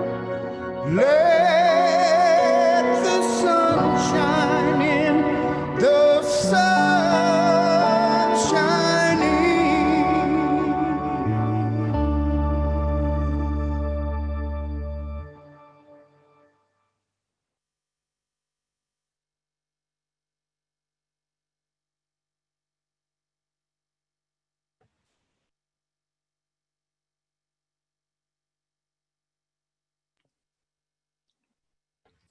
You need to unmute. Yeah, Scott, you need to unmute. I got so excited, right?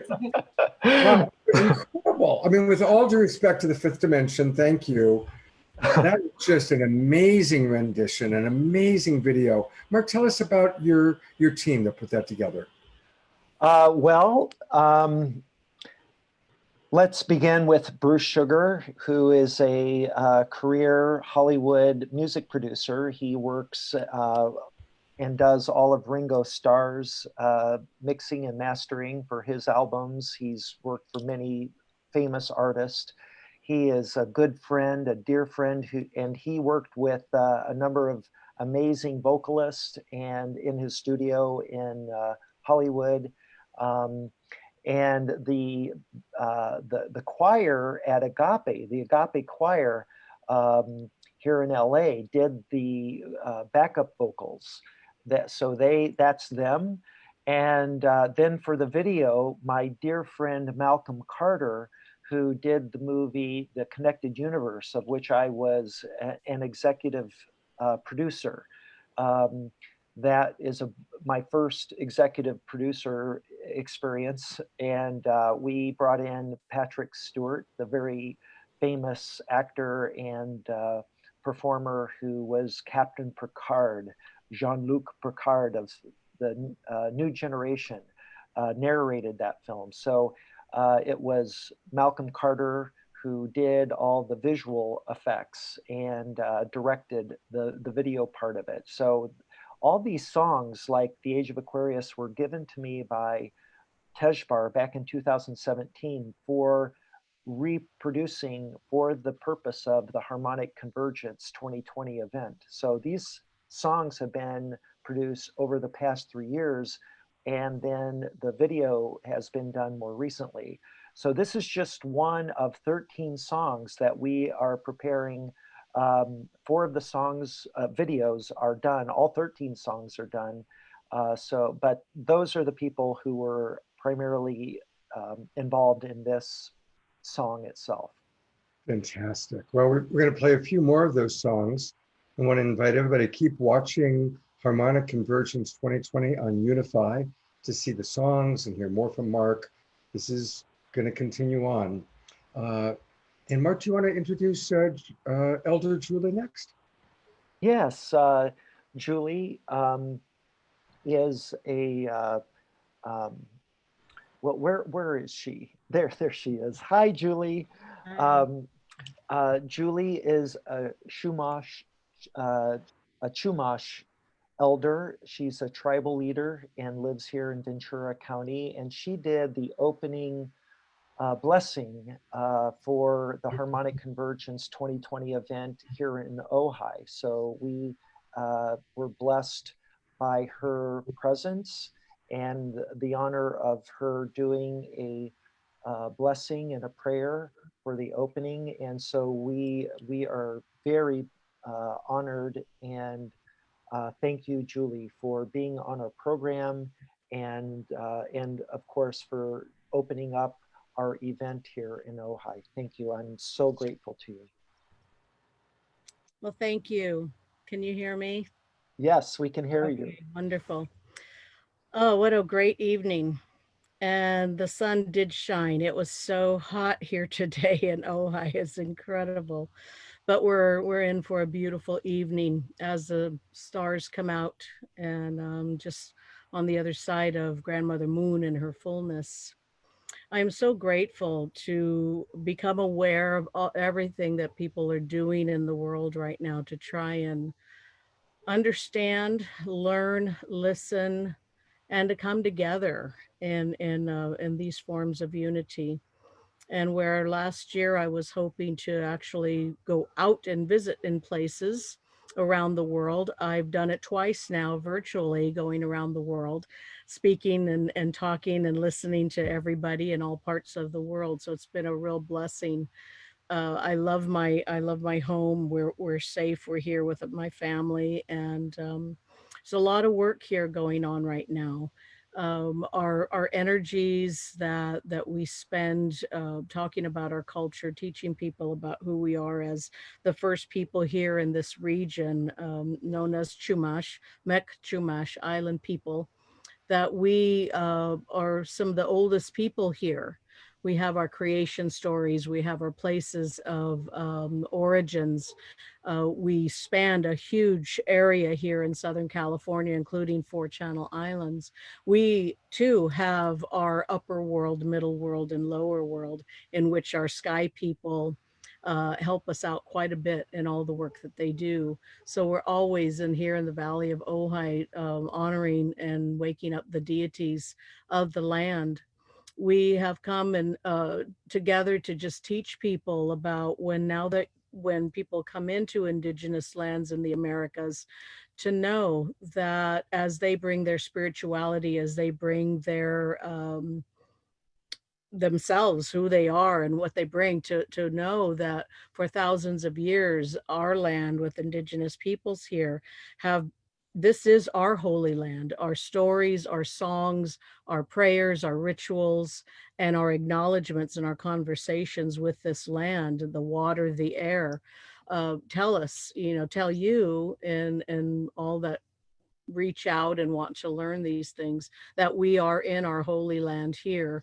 And it has been providing us with so much from the very beginning of time that we stepped onto this land from either up above or from the earth here in this middle world. It still gives us that today. So we're very fortunate.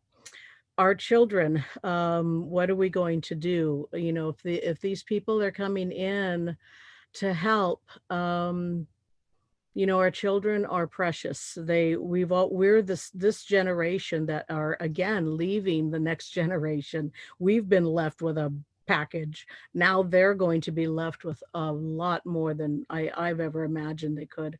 So we need to ask help for the conservation and the conservancy of water.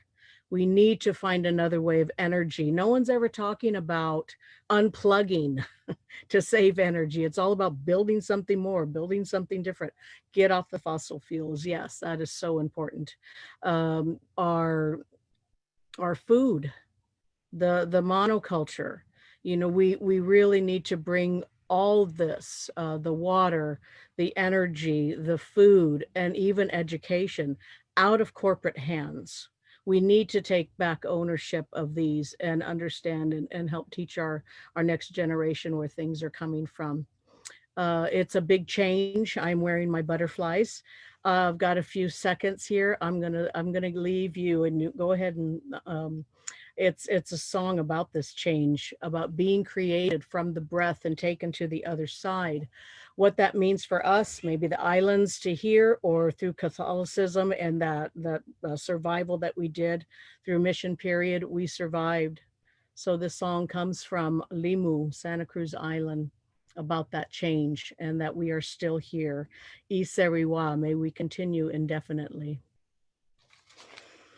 Ya, ya, ya, ya, ya. Sami momoki o e, sami momoki o e. Hosi no na o hene mens. Hosi no na o hene mens. Ya, ya, ya, ya, ya. Sami momoki o e, hosi no na o hene mens. Sami momoki o e, hosi no na o hene mens. Ya, ya, ya, ya, ya. Ya, ya, ya, ya, ya. May we learn by listening, by knowing that we all have our parts separate from each other, our eyes, our voice, our hearing, our heart, our soul, our spirit. So we cannot imagine what other people think and feel unless we speak. We speak from the abundance of the heart, the mouth speaks. So may we approach this act so that we can come together once and for all and stop the wars. Thank you. Thank you so much. I'm so grateful for the Indigenous people and the rising understanding of our more mainstream Western world that we need the wisdom, we need the medicine of the Indigenous people, beautifully represented by Elder Julie just now, and as we've heard a little bit earlier from Olax. Olax is going to be back in a little bit. Want to let kind of our speakers that are still remaining, we're going to hear from Danny Sheehan and Patrick from Unify. We're having to juggle the schedule just a little bit. But what we are going to do right now is show another one of the beautiful videos that Marcus put together.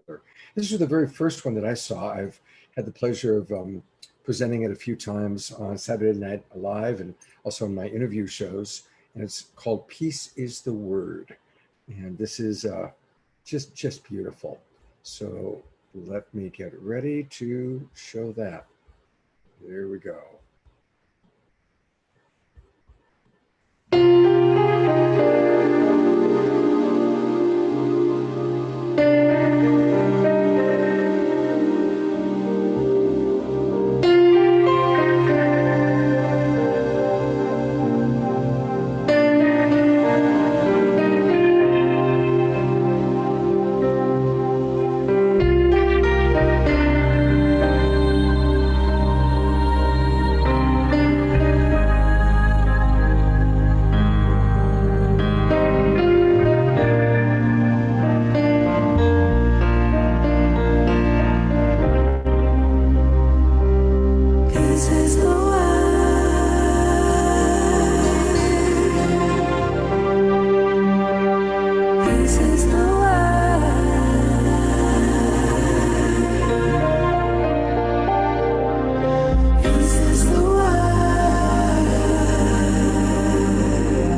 Wow. I mean, these videos are incredible.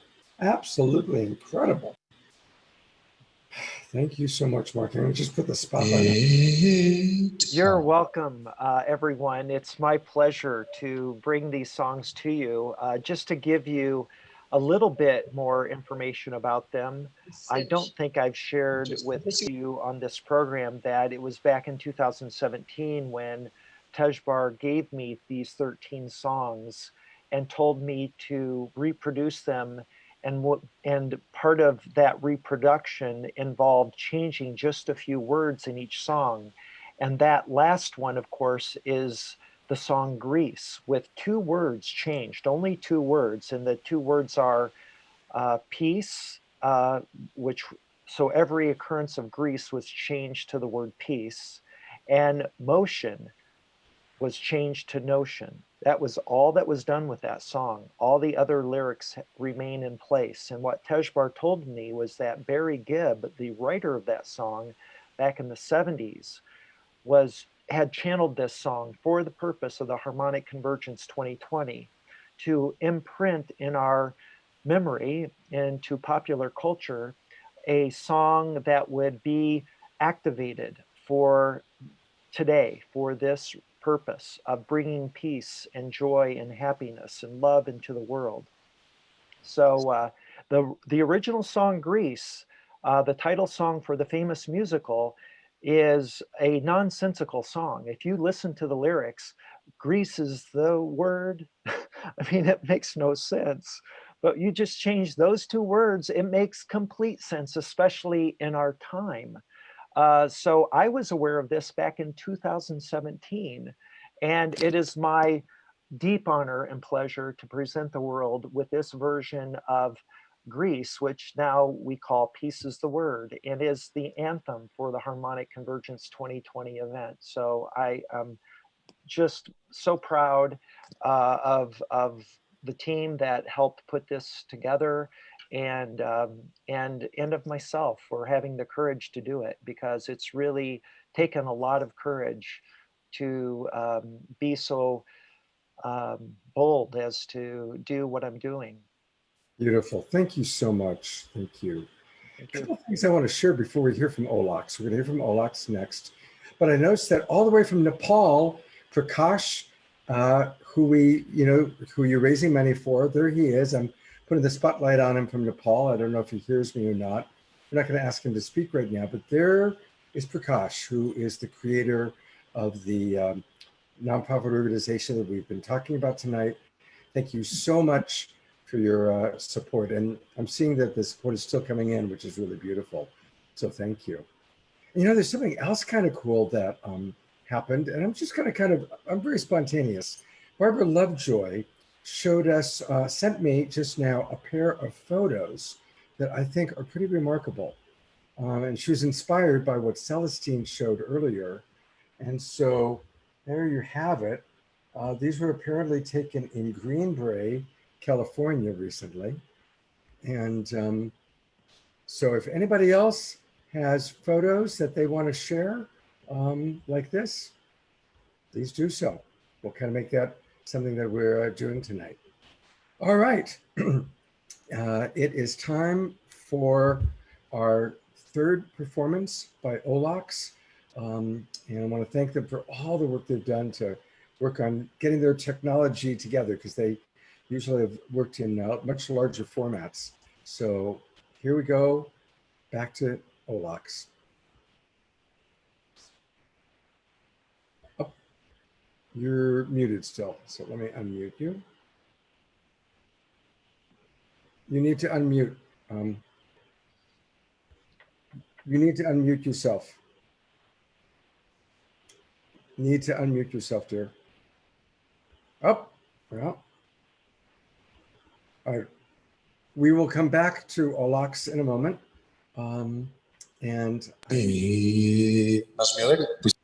Yes, now we can hear you.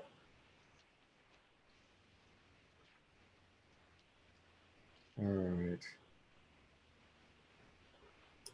But I'm still not hearing her. So Zarina, I'm not hearing you yet. Just all Twinkle Olaks and the technology gods, because it's a lot. I just want to. There we go. A lot goes into these shows. I mean, most of our musical performers spend hours and hours learning how to get all the kinks out of Zoom, and Zoom is especially difficult tonal stuff. So, God bless you guys for all that you do. There we go.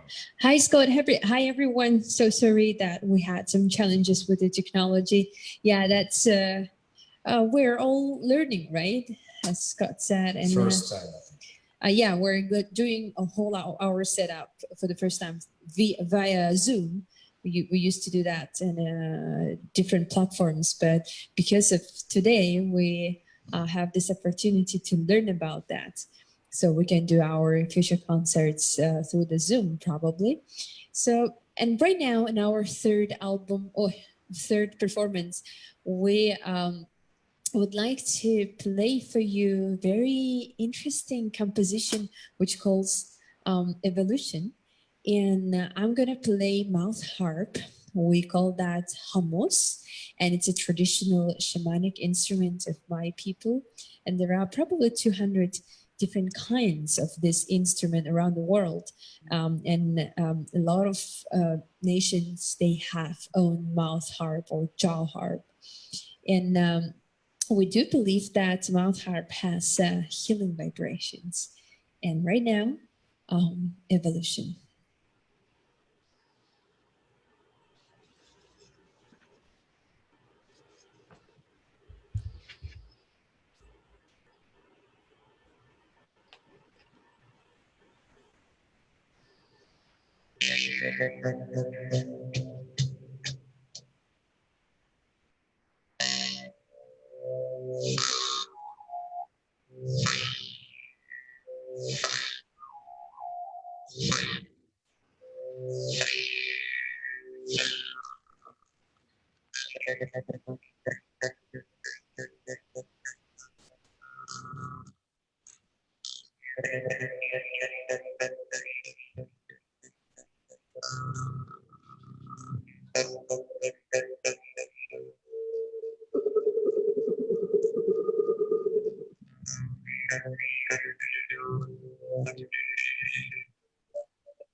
Mahta?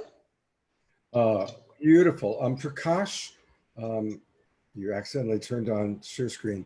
Let's all just hold the vision as we look at these two extraordinary beings. Maximum grace for their success, maximum grace for their to create this retreat center, maximum grace for their beautiful vision, and maximum grace for their winning America's Got Talent. Maximum grace for it all. Thank you, Scott. Thank you so much for having us, Deborah. What you're doing is it's so much needed for us. It's necessary during this time, and that's amazing that you brought all of this community, and for you also maximum growing and maximum sharing the wisdom and bringing all people together to build up a new community, new society. Thank you. Thank you. All right, thank you. And hopefully we'll see you again soon. And now to introduce Patrick from Unify, here's Mark again. Hi, everyone. I'm here at the studio headquarters for the THC 2020 event. Patrick, I know I saw you on. I don't see you here if you're on. Do you know where Patrick is? I'm right here. Oh, there you are. Where are you? I'm down in the sky room. Oh, you're down in the sky room. Okay. Well, he's about 50 feet away from me, and this place, this amazing retreat center that we're at in Ojai, is just magical, and it's got all these secret rooms all over the compound. And this is where Patrick is heading the show. He's our maestro. So Patrick, why don't you share with everyone what you'd like to share? Thank you for the introduction, Mark, and thank you, Scott and Deborah, for hosting this every week for the world and for the community. It's a joy and honor to be here with the rest of you panelists and also with the community out there. And what do I want to share? Well, I have an idea. I want to share the day we met, which was in August of 2015. And the introduction was a consequence of my relationship with Danny Sheehan, who's right here on this program this evening. Danny and I started an organization back in 2015 called the New Paradigm Institute. And we hired a gentleman named Bill Stranger, who was going to be our executive director, and which he accepted the job for. And Danny and I wanted to establish a headquarters for the New Paradigm Institute in Berkeley, California. And you at that time had an office at WeWork, and you had raised some money to purchase a building near Berkeley campus, University of California, Berkeley. And you needed to raise a little bit more money to secure this location. And so we had on your board and on our board a man named Rick Lukens, who is famous for, among other things, organizing Farm Aid, if those of you who remember Farm Aid. And Rick was the one who told Danny that Unify was trying to secure this building, and we thought maybe we could share that facility as our mutual headquarters. So when I flew from Michigan to Berkeley, you and I met. And it was a few days later that I shared with you the vision I had about the Harmonic Convergence 2020 event, all the way back then. So you were one of the first people I shared that story with. And I felt there was somehow some divine orchestration of us meeting, because you were the first organization and the first person that I met that had some experience organizing global meditations for world peace. So it's just amazing. And here you are leading and organizing and making this happen. I love you, brother. So and Danny, thank you for your role in all this. Yep. So Patrick, what do you have to say for yourself now? Well, It's definitely been a journey since 2011 when I decided in a moment that I was going to start following my passion and my inspiration, no matter where it led me.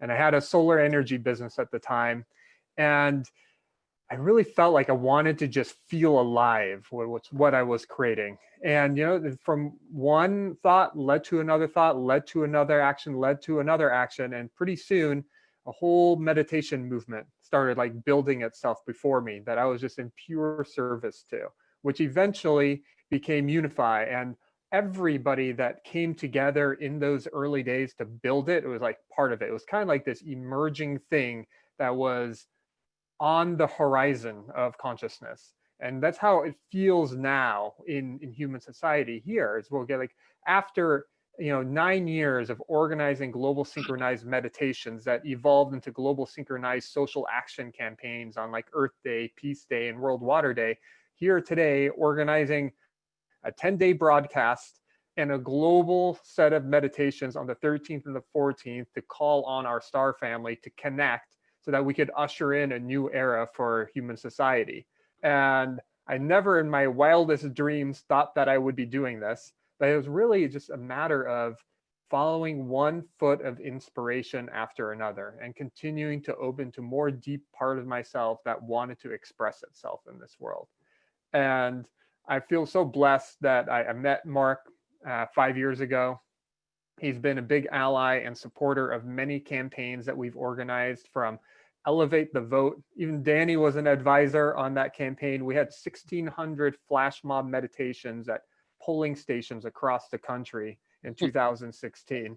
With the hub event on the front steps of the Texas State Capitol, where we were live broadcasting to all the flash mobs at the same moment. And I was there with you. You were. Oh. And it's just so incredible to watch this emerging movement since I've been involved in this world since the beginning.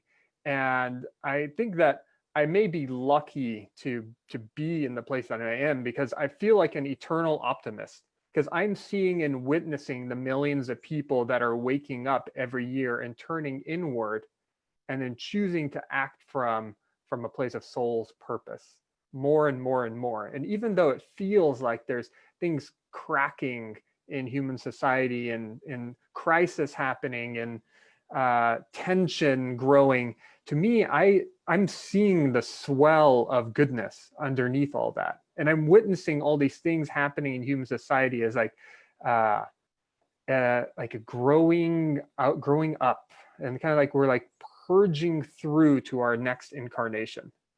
And my goal and my hope and my prayer is that this harmonic convergence creates the opportunity for us as a human society to really realize that we are not alone. We are not alone with each other. We are not alone with nature. We are not alone with the animals on this planet and the rocks and the plants and the water. And we are not alone with this, our universal family. And even as simple as like, we're not alone with the stars and the planets that surround us. Like, we have so many relationships to fulfill us. And if we realize and feel ourselves as this collective and we truly feel ourselves as a collective, then we'll start taking care of each other and we will be fulfilled more so than ever before. And so that's my prayer, and that's my wish. And that's my joy. And I'm gonna go ahead and put my talking stick back into the middle of the circle. In 2.5 minutes, we have a marketing meeting with all our marketing heads here. There's about 40 to 50 people working on this campaign. And it's just been an absolute joy to like move through and evolve through all the challenges that we face to like reach this outcome that we're going to reach together on the 13th and the 14th. Patrick, briefly before you put down the talking stick, I know you got to get to your meeting. A lot of people are thanking you for all that you're doing, but a lot of people don't know about Unify and are asking, well, what is Unify and what does it do and how do I get involved? Can you just briefly answer that, please? Sure. So unify.org is a nonprofit organization that we officially began in 2012. We organize global synchronized meditations and days of social action. And so you could find us on unify.org or facebook.com/unify. Great. Thank you, Patrick, for the great work you're doing, and good luck at your marketing meeting. Thanks, guys. God bless you. Okay. Deborah? Yeah, now we're going to, I want to also thank Patrick so much for being at the head of supporting Mark and creating so much. I know what it takes. So blessings and so much love to you, Patrick. And Deborah has been there for us since 2012 as well. Thank you, Deborah. Yeah. Such an ally. All right, guys. Peace. Much love. That's what we do these days. We all support each other, all work together. We're all in a common mission, but doing what our divine mission specific is. So it's really amazing times to do that. And now we're going to sprinkle some more fun magic and I don't know what else with Heather Rogers. Who knows what she's going to come up with next. Thank you, Heather. Hey, everybody. Well, I'm thrilled to say I was out on my back porch terrace looking to spot an alien. And when I saw a ship, it pretty freaked me out. But you know what? I soon discovered they were friendly. They weren't Pleiadians, but they were a very nice family of Arcturians. And they took me to their ship, and we described is with cards.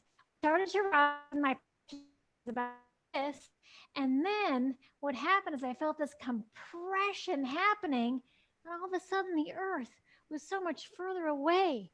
I thought, whoa, what's next? And I felt all this deeper compression. And then the Earth was really super tiny. And the next thing I knew, I was back on Earth getting ready to do this set. That's why my screen went blank, because I was going intergalactic. But the one thing they asked me, they said, can you tell us how to really drink? We want to take advantage of all the alcohol on Earth, and can you give us a few tips? And so I will now unveil the only drink that you will really ever need, and that is vodka. The truth is, vodka gives you the most bang for your buck. Trust me, I am road tested, and it has the least amount of calories. I don't think you'll ever find me drinking brandy. To me, that's just brown liquid you put into eggnog. I don't get it. And could someone please explain to me the interest around a blue Hawaiian?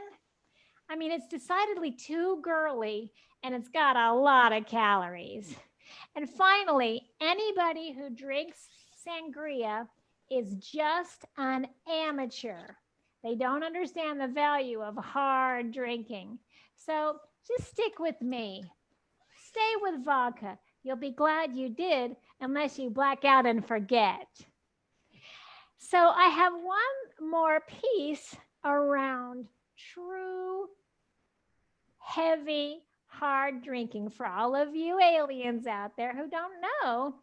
As an aficionado, I will just that the way to truly optimize your drinking experience is to focus on quality and quantity. The first thing hard drinkers find is that their mind starts playing tricks on them.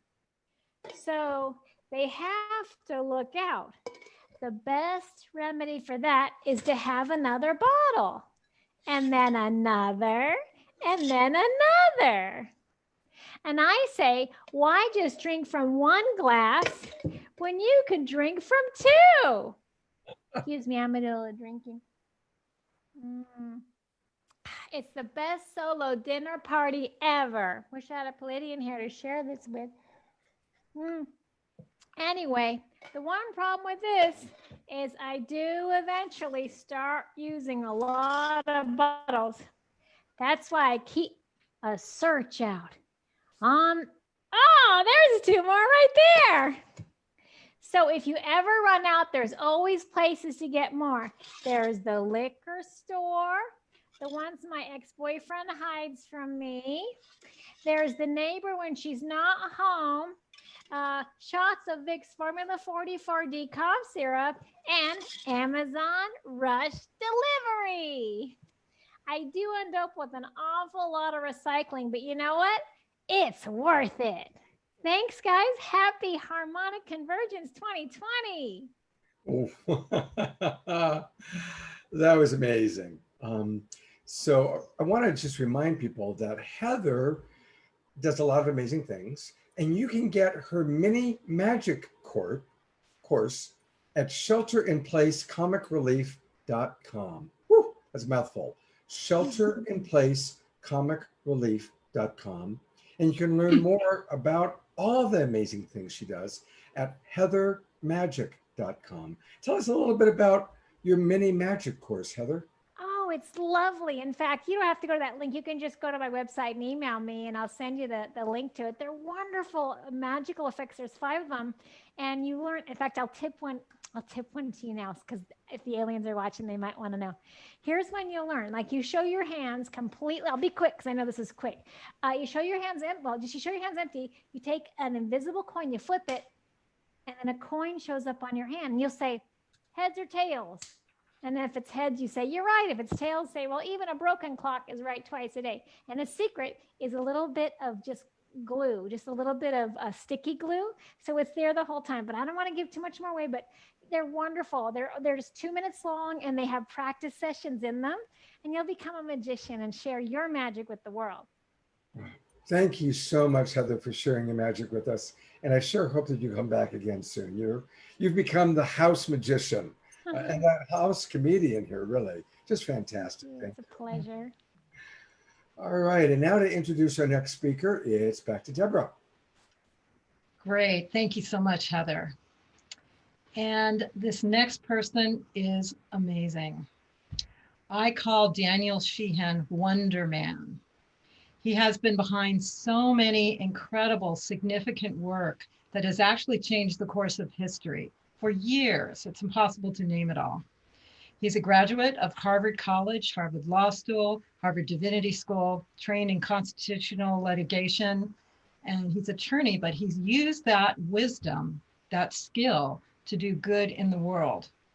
One of his most well-known cases was the Cahill Gordon law firm, was a landmark First Amendment case, New York Times, with the Pentagon Papers, in which the New York Times won the right for it and the Washington Post to publish a classified Pentagon study revealing the secret history of the Vietnam War. And he was also involved in the Karen Sokol case. She was the chemical technician that was exposing the crimes that were happening in the nuclear plant she was working on, and she got killed. And he was a part of that to bring that to justice. He has also worked for years on the rights of Native Americans, and including recently with Standing Rock. And everything he does, he used that wisdom and that law to support the benefit of all with a deep spiritual understanding behind it. So I'm so happy to present good friend of Mark's and ours, Daniel Sheehan. Great. Yeah. Thank you, Deborah. Thank you, Scott, for co-hosting this thing, and thank you, Mark, and all the other people here. That I have just a few minutes here to try to communicate something which I think is of utmost importance here at a particular time that we're all going through together with this extraordinary convergence and beginning of this age of Aquarius, the actual astronomical beginning of it, an astrological beginning. And I wanted to communicate to you that of a number of things that I've done in my past, some of which Deborah was gracious enough to refer to, that I spent 10 years being chief counsel for the United States Jesuit headquarters in Washington, D.C., in their general office of social ministry. That was the entire area of trying to translate into social justice terms the values of Judeo-Christian social ethics, and actually a whole set of ethics around the world that believe in fundamental human rights, et cetera. And I was general counsel at their headquarters when I was asked to serve as a special counsel to the Jimmy Carter's request to find out what the position was of objective information on UFOs and ETs. And that's where it began. I was fortunate enough to get to participate briefly in that particular project, and later go on to be asked by John Mack, the director, the chairman of the Department of Clinical Psychiatry at Harvard Medical School, to represent him before the Harvard faculty, where he was called up in front of some kind of strange disciplinary committee for having published a book about his counseling of a number of several dozen people who believed they had had a direct encounter with extraterrestrial beings. And he was providing counseling for them, and ended up writing about this. The Harvard faculty convened to kind of descend upon him to challenge his right to do this. And I wanted to share with you, my experiences in working for John to go talk to people around the world who had had these direct experiences, and high-level military officials that knew about the existence of the UFOs, and to actually provide a defense for John Mack at Harvard University to defend his belief that there were extraterrestrial beings visiting our planet. And so I got to meet all kinds of people around the world that have had these experiences, the psychologists that help counsel a lot of these people around the world. And the most important thing that I want to report to you in just the brief minutes that I have with you this evening is that shortly after I had completed being the chief counsel for the Jesuit National Headquarters Social Ministry Office, the Jesuits participated in the issuance of a major statement at the Vatican in 2009 after a whole week-long meeting with astrologists, astronomical scientists, and biophysicists and everyone, and came out and made an official announcement that the Vatican was now convinced, based upon the discovery in more and more of these exoplanets and the upcoming ability of the Webb telescope to be able to blank out the glitter of the star, so that we're actually going to be able to see the surface of a number of these exoplanets around our galaxy, and to be able to determine what the makeup of their atmosphere is, et cetera. And so we're right on the brink now. And they made this announcement that because of these discoveries, much sooner than had been previously anticipated, our human family is going to discover the existence of extraterrestrial life. And that this is going to have an extraordinary impact on our human family. And we need to start now, they said, having a serious discussion among ourselves about the profound philosophical and theological questions that are posed to us as a human family, by discovering that we're no longer at the apex of all evolved biological life in the universe. And even though we've been dethroned from at one time thinking they were in the center of the universe, when we discovered that wasn't true with Copernicus and Galileo, we simply shifted over to designing a scheme where we were at the pinnacle of the pyramid of all evolved consciousness in the universe. And our self-image has been built in virtually all of our human-based philosophies around the planet, the secular philosophies, in that being true about our human family. And here we are on the brink now, even of the Universal Catholic Church, the largest religious denomination in all of Western civilization, saying that, look, we're on the brink of now discovering life in the universe, and we have to answer and talk about these profound philosophical and theological questions. That's why I'm participating with all of you as a large family, trying to coax our human family into asking these questions and discussing with each other what we believe about what our human family is, and what it is that our shortcomings are, how we can help fix these, and how we can merit full participation with the extraterrestrial civilization, where there are many, many planets that have millions of years in advance of ours, technologically and biologically. We don't know yet for certain whether spiritually they have evolved in some teleological unfolding that is yet to come in our unfolding. We don't know yet. But to reach out to them in our very best to understand who we are, and to answer these profound questions that are posed to us by the upcoming direct confirmation of existence of extraterrestrial life, because I, as general counsel for the Jesuits, I went and talked directly to Father Funes, who was the director of the Pontifical Observatory in Rome, the Vatican Observatory, who made these projections as an official of the Catholic Church on November 10th of 2009. So this is a very important moment that we're in as a human family, and to learn how to become children of the stars and bring with us the values of our planet is extraordinarily important. This is a cosmic moment.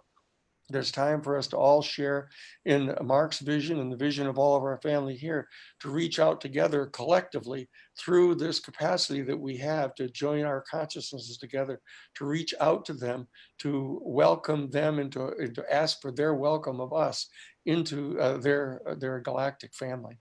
So that's the kind of moment that we're at right now. And I just appreciate getting a few moments just to share my happiness with you all about the fact that we've come to this point in time.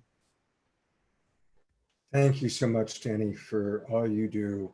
I've been watching you for so many years. I think all of us that are kind of in this great global tribe are aware of your amazing contributions.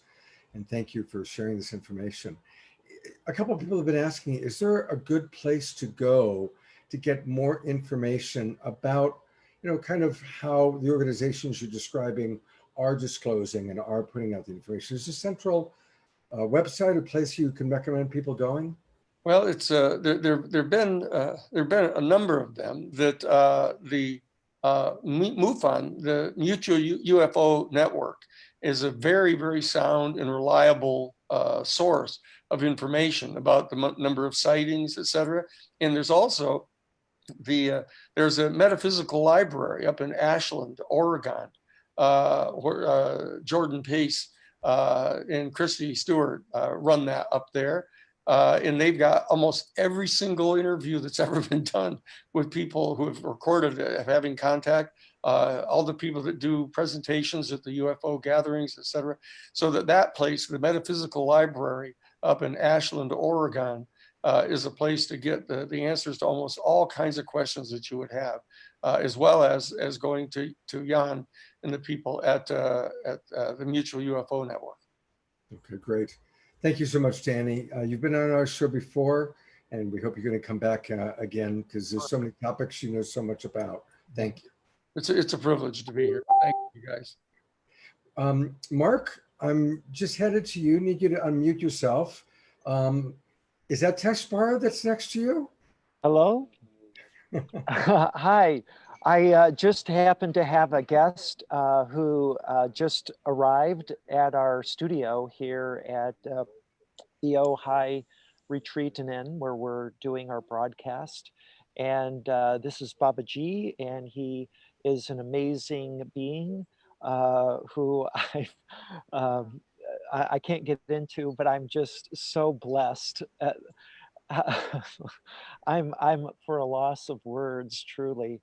And I was trying to say that the feeling is like the same. I mean, I've never felt this good in my life. It's like being home. Yeah, we're home. Yeah. We really are. This is such a special time. And Danny, thank you for being on the program this evening and sharing all this wonderful information with us. Thank you. Thank you, Mark. Thank you, my bud. Mark, do you want to introduce the arrival countdown video? Yes. Oh, so the arrival countdown is one of the 13 songs given to me by Teshbar back in July of 2017. You'll recognize the song. I'm not going to give away which song it is, but you'll recognize it. And this was directed, the video was directed by my dear brother, Craig Campabasso, who was supposed to be on the program this evening, but he unfortunately had to go. Everything's fine. He just was slotted for an early section of tonight's program.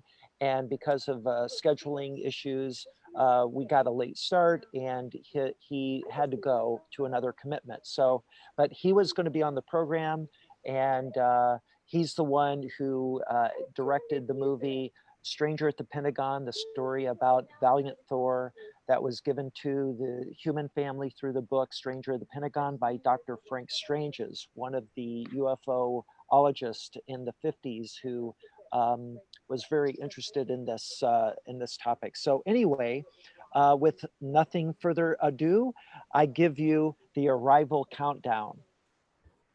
All right, here we go.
Wow.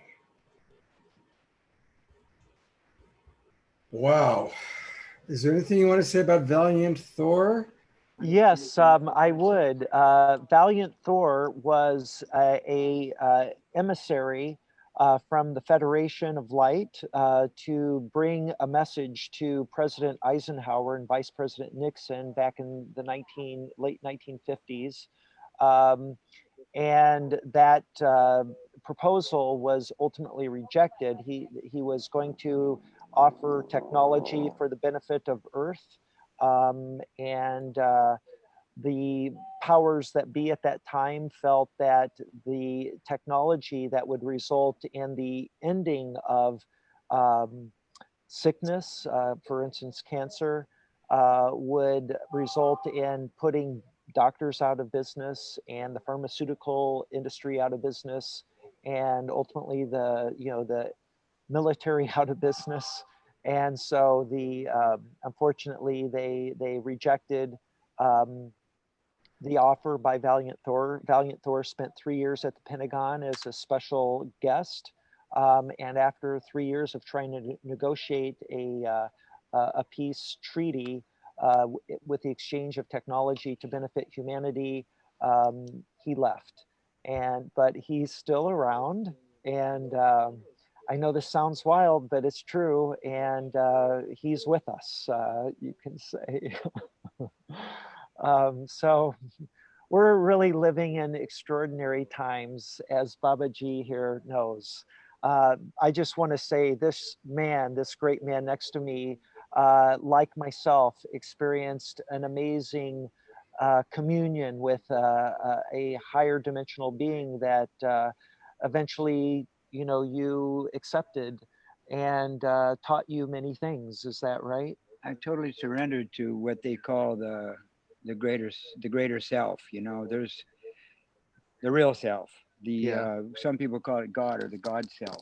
Yes. And for us to realize who we really are, that's called self-realization. Right. And that it's been around for thousands of years. Right. The people that are responsible mostly for bringing it to the West are Vivekananda and Paramahansa Yogananda. And since then, there's been, several. Muktananda. I met probably a half a dozen myself, and now I feel that I am one. I was drawn to them, and I learned from them, and I read the scriptures, and I did the prayers and the yoga, and I realized that we are the one. There's only one, and it's us. Yeah. Yeah. That's right. Isn't it wonderful? We are the ETs. Yes, we are. Yes, we're extraterrestrial. We have spacesuits. That's what Yeah. I call the body. It's just something that we have to wear while we're breathing the oxygen. But I think that there's a time when we don't need the body and we can travel in space without it. Right. And somehow those of us who came here to help us out incarnated in us as us. It's Right. hard for us to find words to describe it, but yeah, it's sort of like we're all God or something like that, We are. Yeah. God is us. God is in us as us, and that's it. And we just have to realize it. And we're here to help. If anyone wants to know more about it, that's why I'm here. That's why I'm here. Yeah. Well, we're here together because we are one, and we want everyone else to join us and just be one with us. Right. And no more separation. No more politics or religion or race or financial status. It's all just going to go away. We're just going to be here and have fun. It's going to be interesting. Yeah. Yeah. So question for all the people in our audience. Yeah. We still have about 300 people in the Zoom room and thousands watching. Am I the only one getting a contact high off these two guys? Sure. Heather, I think. Heather, you getting one too? Is it? It's not just me? I mean, you guys started with the vodka and all the bottles, right? And I think Heather, I am such a fan of yours. I think you're incredible, and I have plans, if you're open to it, to take you on the road with the band that I'm forming called the Harmonic Convergence 2020 ET Band. This is true, and you'll be hearing more about it. And I think you have an important contribution to make as part of our tour. So I'll talk to you more about that in the coming weeks ahead after this, Harmonic Convergence 2020 event is over. It's just the beginning of a multi-year endeavor that will help to raise the consciousness of all beings on this planet until we get everybody on board and we all become one in celebration of love and peace and joy, and through music and song and comedy and magic and dance. and dance. Yes. For sure. Yeah. And you perform magic with such grace and humor. And Hugh, this magic note that I use in my daily meditation, is in so many of the important words in the English language, like human, humor, and there's a whole routine I can imagine you doing with the hue and with magic. Because magic is so important. Mystery gives such awe to our world and to what we are. And so thank you for everything you do and the way that you do it with such beauty and grace and reverence for life. It's really amazing to watch you. I'm a huge fan. Thank you, Mark. Yeah, I feel the visceral sensation of all creation, when I'm doing this work. And so I'm just resonance for the work. Thank you. Thank you. Well, for our next magic trick, we're going to actually try and finish this show before midnight, California time. And 3 hours. all the way from Bangkok, our speaker for the night. And he's been with us from the beginning. God bless him. He's been watching for 4 hours now. Mark, tell us a little bit about Willard. Oh my gosh, what a brother this man is. So Willard was introduced to me through a mutual friend of ours who was on earlier, Celestine Starr, who Celestine, if you're still on, there's so many people in the Zoom room. I don't know if you're on. I'm sure you are somewhere. I love you, sister. You're amazing. What a blessing it was to meet you last February in Los Angeles at the Life Conscious Expo. And you ended up introducing me to this angel, this earth angel, in the form of Willard Vanden Bogart. And Willard, like me, was called by a higher divine or higher multidimensional, higher interdimensional being, of which merged with him.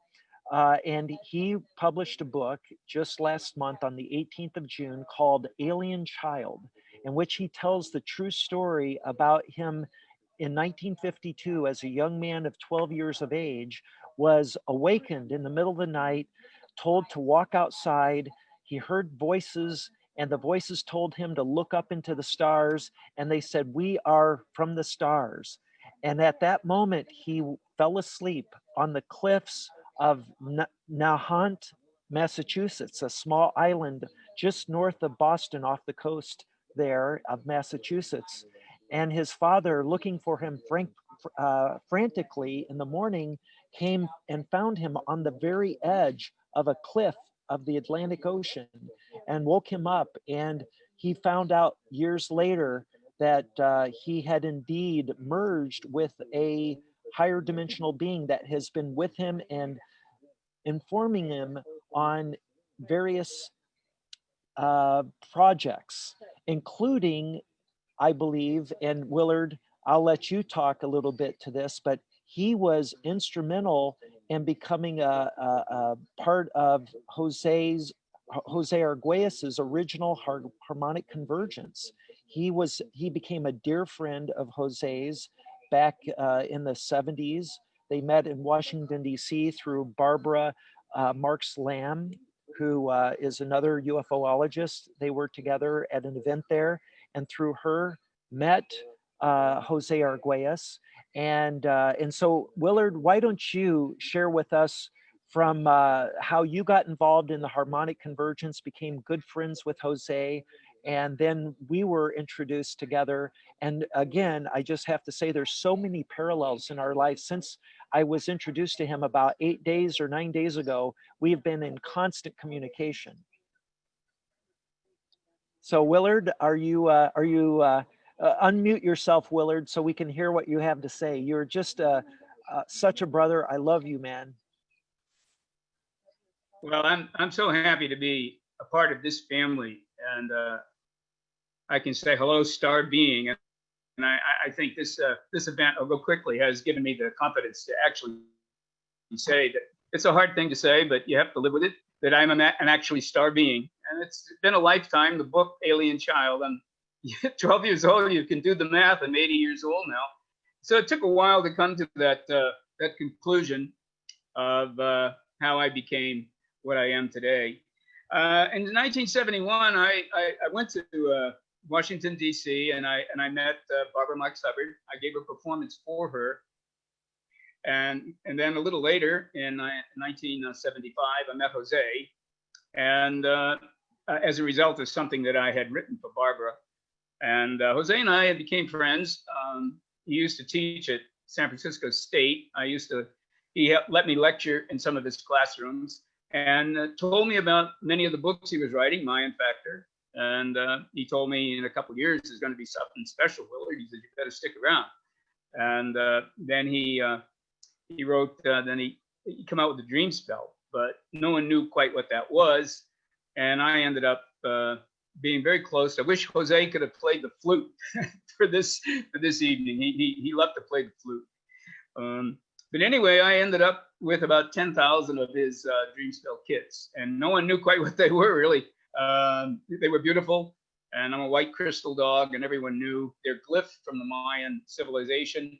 And he brought forth the mathematics of the calendric system of the 13 moons, and everyone became enthralled with that.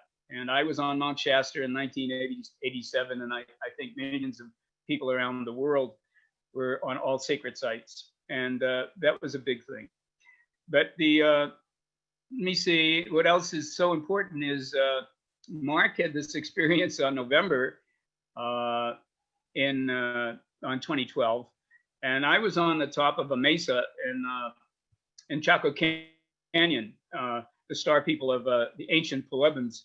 I knew about them, and I wanted to be in a place that really I could see the stars and I could feel I call it the cognitive armillary, the way the universe turns, the way it will, coming up in July 14th. There's a big gravitational effect on that. But anyway, I was on top of that mesa, and believe it or not, the same people that talked to me when I was 12 years old, I just was standing there, and they said, "Welcome back, Willard."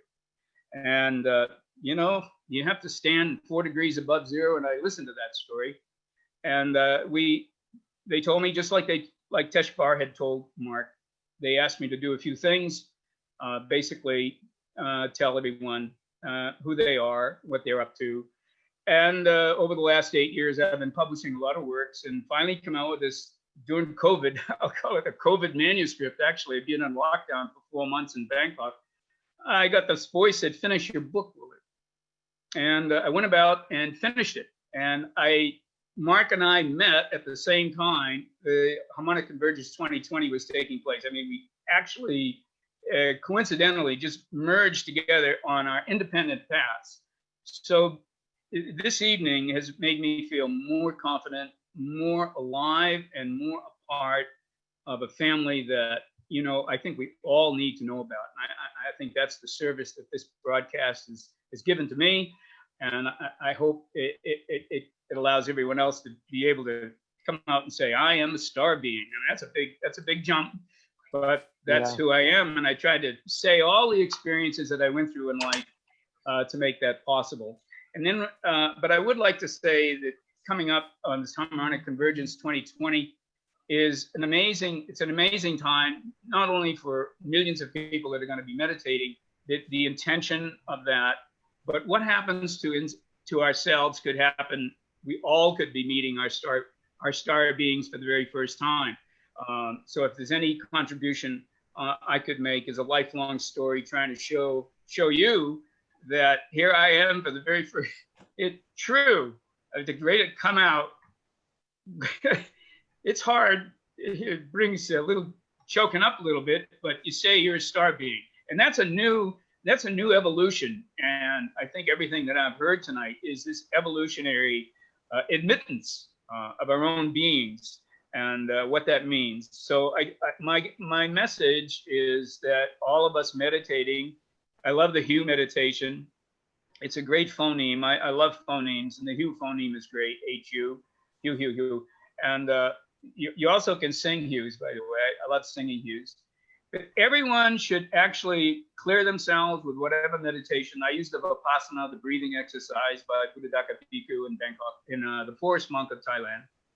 And if you can have no thought whatsoever, but you just have the breath that keeps you alive, the universal breath that keeps you alive. In that moment, when there's nothing else in your mind that's come from the entrainment and from all the information that's come our way, that's when a whole new energy filters through, and you have your whole being to interpret it, and you catch it, and you become a new person. And in fact, if you accept it, all of us would become a new person in an instant. And then that would be, I don't want to say an army, but a tribe, a tribal organization of conscious beings that whatever their talent might be, whatever their interests are, they would apply that to whatever it is, cleaning the plastic in the ocean, feeding the animals, helping the children in Nepal, whatever it needs to be done to change the situation that we're in. That's the biggest message.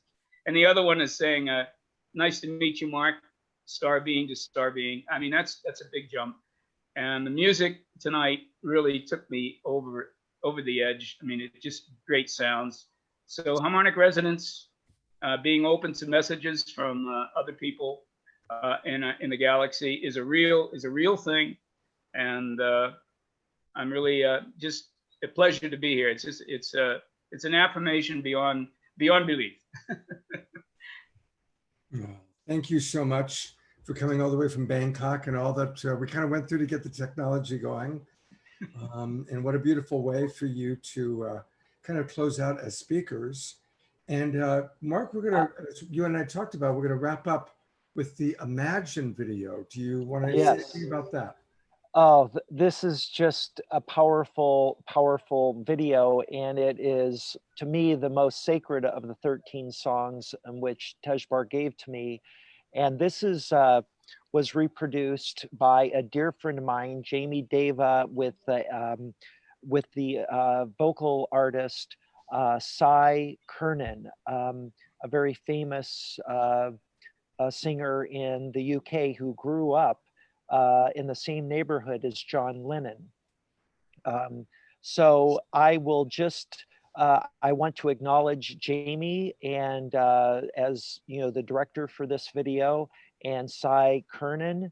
I'm trying to remember I'm drawing a blank at what group he was a member of. He was the lead singer. The Fix. Oh, the Fix. Of course, the Fix. I keep saying Fox. The Fix, a very famous band. So he's the singer for this. I just have to acknowledge him, listen to his voice. And again, Tejbar directed me to change certain words in this song. And Jamie and Sai also had a hand in changing some of the words in this song as we tweaked it together. So this was a collaboration because this is such a sacred song that was made famous, written by and made famous by John Lennon, who is one of my heroes. And I modeled my life after him, and Yoko. I adore them, and I'm inspired by them. So with that, I would like to introduce to the world, Imagine. Okay, here we go.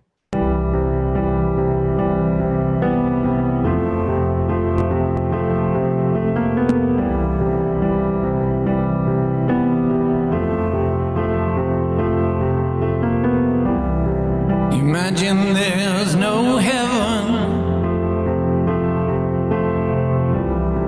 It's easy if you try.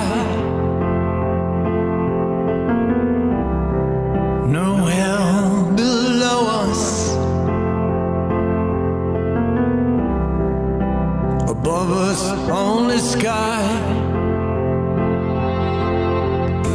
Imagine all the people living for today. Imagine there's no country. It isn't hard to do. Nothing to kill or die for, but no religion too. Imagine all the people living life in peace. They may say we are dreamers, but we're not the only ones. We hope today you'll join us, and the world will be as one. Imagine no possessions.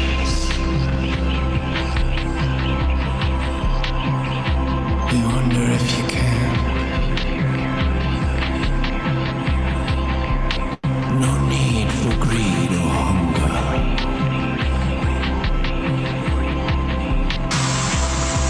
A family of man. Imagine all the people sharing all the world. They may say we are dreamers, but we're not the only ones. Oh, we know today you'll join us.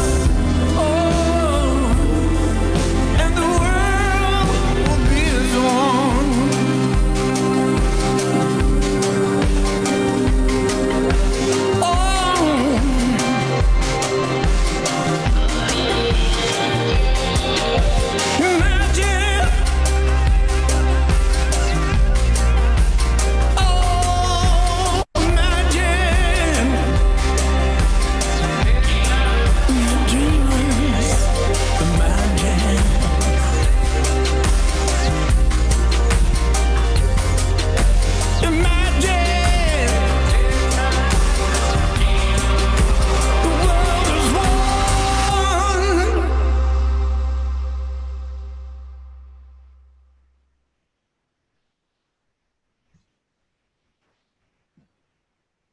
Wow. I mean, these videos are just absolutely incredible. I mean, just the visuals, the music. I mean, the production values are just top notch. You know, usually when we have live musicians playing, I like to show the responses of people, but I couldn't do that because the visuals were so good. But Heather and Jim and Mark and Danny and everybody, Willard, who's still here watching, they're like, so pretty amazing. Speaking of wow, we got another pretty amazing photograph that I want to show that Deborah took. So I'm going to put the spotlight on you, Deborah, just to set it up while I get the photo ready to show people. So where are you, Deborah? There she is. Yeah, Scott, you asked us to share videos, and I did some traveling with Celestine in magical France on a Mary Magdalene journey. And while we were in Lourdes, we did a very sacred healing together. It was very perceptible, very clear. Both of us were in this trance of healing. And then we looked up and Celestine says, "Oh, there's my family." And there was a whole cloud formation of a series of a fleet, it looked like. Oh, that one is from Shasta. Oh, wrong one. But this one is given to us by Rubier on top of Shasta. So that's a pretty amazing photo as well. Did you send me? Here we go. Well, no, I got Starship. Got it. Okay, here we go. And that's what we saw when we looked right above. Wow. So pretty amazing, very unique, very different.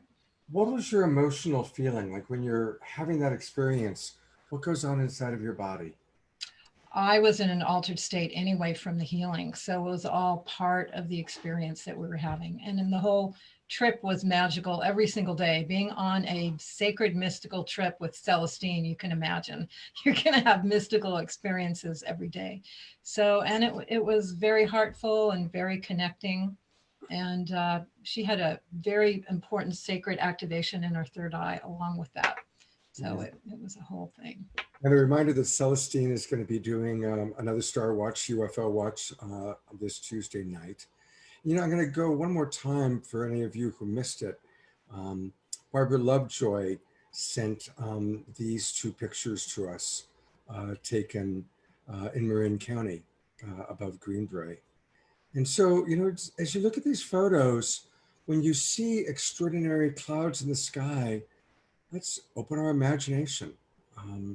You know, I did a pair of interview shows last night with Celestine and Gus Macraeus and 5 other experiencers. We did 3 people at 6 o'clock and 4 people at 9 o'clock. And a big part of what these people who have these experiences talk about is be willing to imagine. And how perfect, since we just heard the song Imagine. Be willing to imagine. Be willing to imagine. Don't censor yourself. Let's step outside of the matrix and into the other worlds. And that's what tonight's been all about. The music from Olax and Sonic Butterfly, taking us into other dimensions, hearing from indigenous elders, and again, Olax from Siberia, the Chumash Indian elder that we heard from, and Willard, our elder star child all the way from Bangkok. It's been really, really something. Thank you. So this is where, if anybody wants to appear on the show, this is our community connection time, where we open it up to those people who might want to just offer. We ask that you keep it to a minute, especially since the show is almost at 4 hours long right now. We're approaching 4 hours. And for me, 8 hours, because that's how long I'll be doing sound checks. But we do want to hear, if any of you want to be on the show, please pop a note into the message box. And we are going to start with Christy Michaels. Christy's a very, very dear I would like to share one more thing. Oh, sure. That we are going to continue this for the month of July. I want to make people realize that we are going to take it again to the next level next week. So we are going to, next week, the show is going to be the highlights of the harmonic convergence and what's next. So we have a whole other group of speakers. And of course, Mark's going to be here to be our host and spearhead. And we're really going to reflect on everything that's been experienced in this. And you can tell it's going to be amazing because of already what we've done here tonight. And I just want to thank everyone, all the presenters, all the people, and especially Mark for spearheading this consciousness and this incredible show of so much love and so much community and so much elevation of our consciousness. So thank you so much. And then July 25th, we are going to continue one more.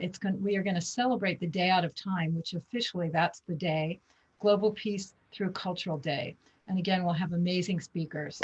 So thank you so much. So much love. And thank you, Deborah, for all that you do to make this happen, including reminding me of the things that I forget to do. I'm so grateful. You're an amazing partner. Absolutely amazing. Mm-hmm. All right, we're going to hear from a few friends that have asked to come in. I'm going to start with Christy Michaels, a very beloved member of our community, telling you about another upcoming event that many of us are going to participate in. Yes, thank you so much, Scott.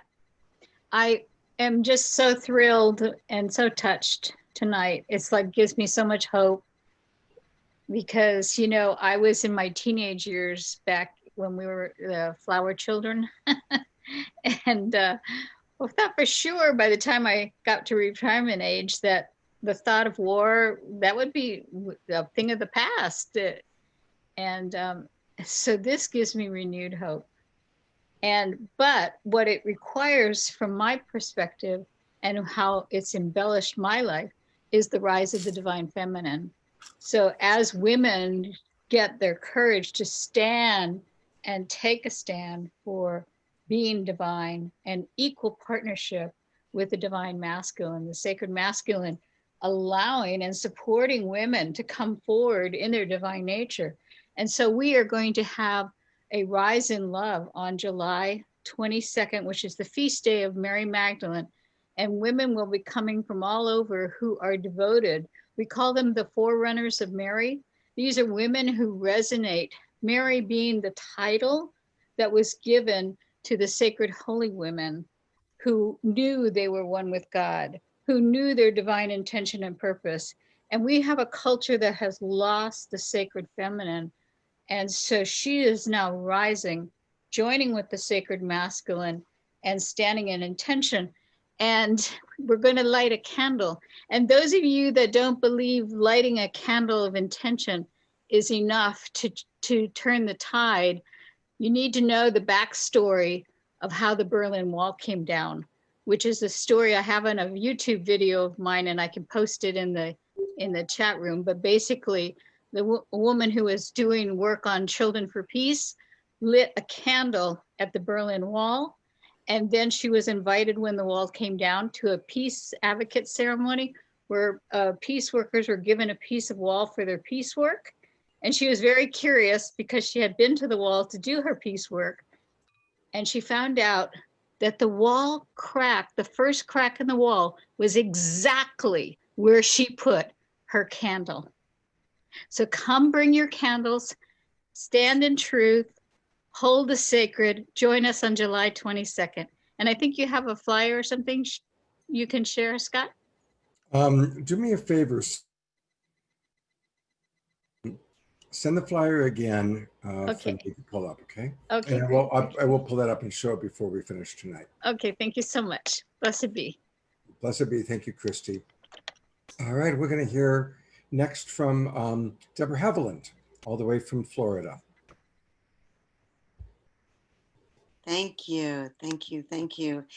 I want to say thank you so much to this amazing show tonight. Thank you to Deborah and to Scott for hosting this and really getting it going so that all of us can enjoy this and all the ways that it's evolved, and for what Mark Sims has brought forward tonight. Hearing these songs, it's such a full circle, starting for me in the mid 70s in Santa Cruz, where we were celebrating these songs and having contact from the Pleiades and leading retreats on Mount Shasta and praying all night and fasting for 10 days on water on Mount Shasta and again in Yosemite. We were so much living this, and to see it expressed now coming full circle, and that for all of us, I know everyone here, that you've all been having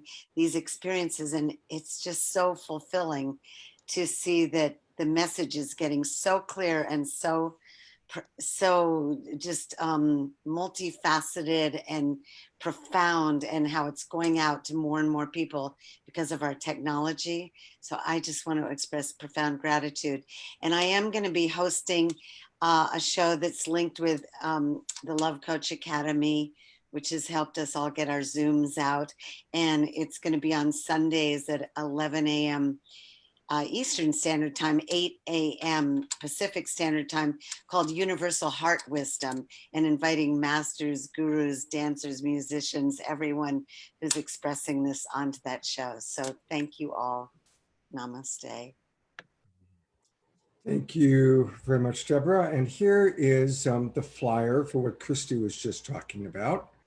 And so it's going to be a beautiful, I've used my Zoom and hosted a couple of her other events, and they're really always quite beautiful.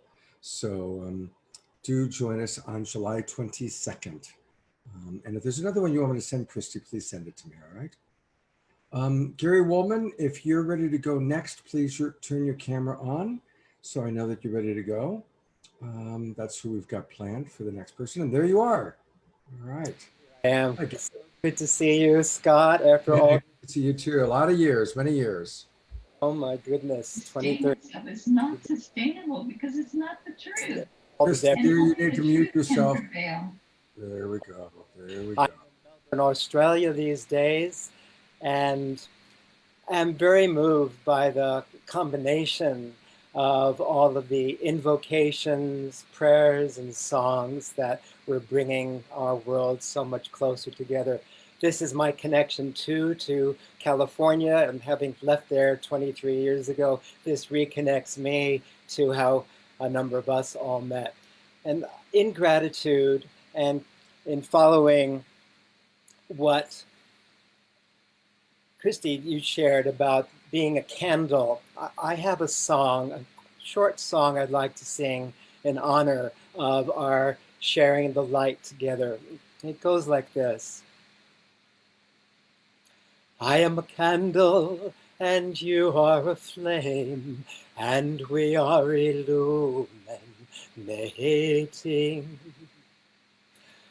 So with all your power, shine your light, shed your fears and rise above distinction so bright. Show us your beauty, release caring love. Trust this compassion links earth and heaven above.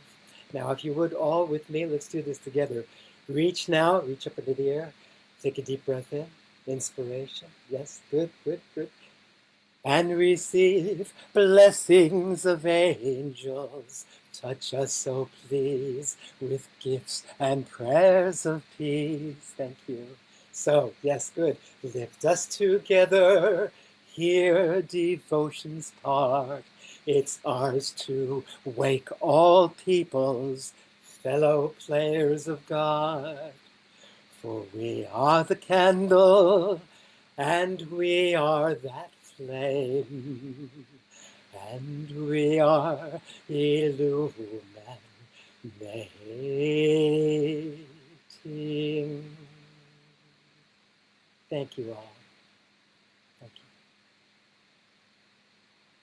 Thank you so much, Gary, for joining us. Thank you so, so much. It was beautiful, really beautiful. I'm going to just do a quick Zoom link here. This is where you can get more information about Christy's event. If you go to gospelofmarymagdalene.info, gospelofmarymagdalene.info, and that's where there's a flyer about her July 22nd event.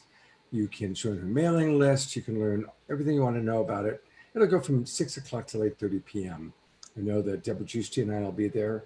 We'll be promoting it. So thank you very much. And I'm going to go to Mark and his special guest. I couldn't tell if you said Babaji or Papaji, but any other thoughts, Mark, that you or your dear friend next door want to say something? Hold on, Scott. I've got a technical difficulty. I know you can hear me, but my earbuds here got tangled up. So I'm going to give Babaji, my special guest here, one of my earbuds. The reason I have to do this is because it goes into yeah, there you go. Is because my computer, the mic doesn't work. So I have to use a wire with a mic on it to so that you can hear me. Babaji showed up. Babaji, why don't you share with everyone a little bit about why you decided to come here today? Well, somehow I ended up on this YouTube channel or something. I don't know what it was. Golden Dawn, Hermetic, whatever. I don't know. Some of that esoteric stuff, right? And I don't even know how I got on there. I just found myself there, and I scrolled down and I saw you, and it was a video. It was live streaming, and I listened and I said, you know, I had the same experience. This guy's done the same thing that I've done. Got too high and couldn't really communicate with anyone. And people for years and years and years have told me I'm tripping. And I just have to go with that, you know. But if everybody was tripping, maybe we'd be better off, right? Because the trip I'm on is like where we can all love each other and we can all be happy and we can do everything we can to make it better for everybody. The planet can be healed. We can probably have fun. And that's all I want to do is just enjoy my time on planet Earth and make it possible for everyone else to have the same time that I'm having. You know, why should I keep it to myself? Right. And so here we are having the time of our life. Thank you. So, Babaji, you were sharing with me just a few moments ago about a awakening, a type of awakening you had in which you were being communicated with, and you were being given messages that you were having a hard time integrating. Can you share that experience? Well, in the beginning, it was sort of like something outside of myself. Like I was being approached by some entities. I was working for the government at the time, and I thought it had something to do with the CIA or the KGB. You know, they were like, I thought maybe it was some sort of a technology that they were using to communicate to me. And I was pretty afraid of it. And after a while, they started telling me that they wanted to use me, they wanted to direct the course of my life. Uh, I thought, no, I don't think so. You know, this is my life and I'll do it my way. And they told me, well, you know, you're not doing a very good job. You're being a real bad representative or an example. If everyone were to follow you, right? I mean, I'd have to take my car out every night and use a whole tank of gas just to, you know, to maintain my status. I was in Detroit, Michigan, driving a brand new Corvette. And, you know, I had an image to maintain. And I remember smoking cigarettes and dumping the ashtrays out on the street and, you know, not thinking about recycling. And, you know, I mean, I was terrible. And they just called me on all that stuff. They said, why don't you just straighten up your life? You know, why do you have to live this way? And I listened for about 6 months and I finally decided they were right. And I surrendered. I gave it up. I said, okay, you can have it. And I've given them my life. I've given them my body. I don't really have a will of my own. You know, this thing about free will, not for me. I gave it up. I don't want any part of it. I just want to do the greater good. And it's the greater self. It's nothing outside of ourself. It's me, but it's a higher me. It's not the other me. It's the real me. And if everybody could just quit being whatever it is they are and just be what it is I am, that's it. And the I am present in all things. And that's all it is. And it took me what?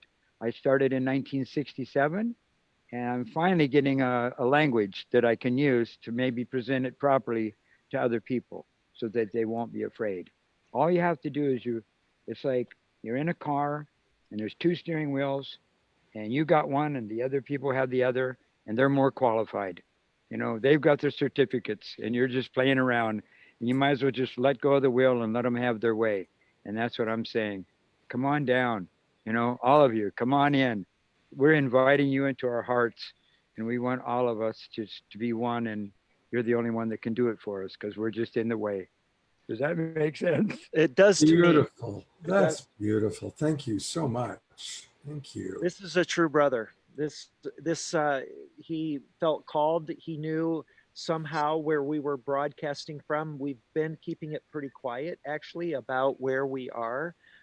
He where were you when you first discovered where we were, where we were in it? Well, you gave it away. You were sitting here in front of the mountains. I've seen these mountains. I was here in Ojai in 1975. I started a Hare Krishna temple in the Upper Valley. Oh. And so I was kind of bringing spirituality into, well, it wasn't me, Theosophical Society. I did a one-on-one with J. Krishnamurti one time. We got a 20-minute video, he and I talking together under the oak trees here in Miners Oaks.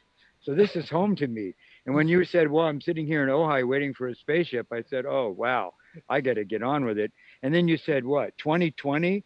Harmonic convergence. I said, well, I did the other two. I did Sedona and I did Joshua Tree. I can't miss this one. And I just had to come. And here I am. So this is this is it. This is beautiful. Mark, in a moment, there are some questions that I've been collecting for you. But before I do that, a couple things. So give me a minute because I'm going to pull that together. And I want to introduce Dana, who we'll probably end in about 15 minutes, I imagine. Dana, if you turn on your camera, I'll know that you're ready. And she's going to share with us a little bit. There she is. Now, I saw somewhere that it was your birthday. What day is your birthday going to be? Oh, we need to unmute you, dear. Let's see. My birthday is July 22nd. Oh, the same day as Christy's event. Yeah. Perfect. So come Hi, to Dana. Dana's very special birthday party, which Christy's putting on along with Mary Magdalene. Mary Magdalene and Christy are putting on a birthday party for you, Dana. That's awesome. I know it's Mary Magdalene Day. It's a special day. Yeah, that's perfect. That's amazing. All right. So now we don't want people to go there too quickly, but tell us a little bit about the after party. Right. So aloha, everyone. And for all of you Soul Tribe, every night as part of this Harmonic Convergence event, we host a very special after party or open conversation room where we gather together on Zoom, and it's interactive, and we discuss whatever people want to discuss that's inspired by the event. We talk about the day's themes. People bring up just whatever topics are dear to their heart that are related to what we're all doing here together. Sometimes we go off into sub rooms, like different conversation rooms on different topics. Sometimes we all stay in the same room, and it just kind of depends. It's completely co-created, spontaneous, and it's just so much fun. So I invite you all to join us in the after party. It's every evening starting at 6 p.m. Pacific time. Usually it wraps up about 9 p.m. Pacific time, but some people stay after as well. They go into like the late night. And you can join us after this event over there. And I've put the Zoom link a couple times into the chat. Maybe I can do that one more time. Yeah, put it in one more time. Yeah, put it in one more time and I'll post it. I also put it on Facebook. And this event is being hosted by Peter Melton, who has this initiative called The Conversation, which is even broader than this after party event. It's going to go on and be like this open conversation. And I'm helping out as well as a co-host. So you can join us there. I welcome you all, and it's just really fun. And Mark joins us too sometimes. It's been great to have Mark on with us. I sure do. I sure do, Dana. And it's such a privilege. Thank you for having me. And what we've been doing is actually the CE6 meditation for global contact. And it's been working, right, Dana? Awesome. Yeah, it's really been working. Like in the moment, people showing taking pictures of sightings that they're having after we do the meditation live. And they've been sharing their screens and pictures of sightings in the sky. Just amazing. It's just been really, really inspiring. That's right. We've been really doing this experiment even before the 13th and 14th. We've been doing it on a smaller scale using Zoom. And Dana and her co-host Peter have been doing a wonderful job of leading that. And so I've on occasion come in and led a meditation, a CE6 meditation, singing the hue.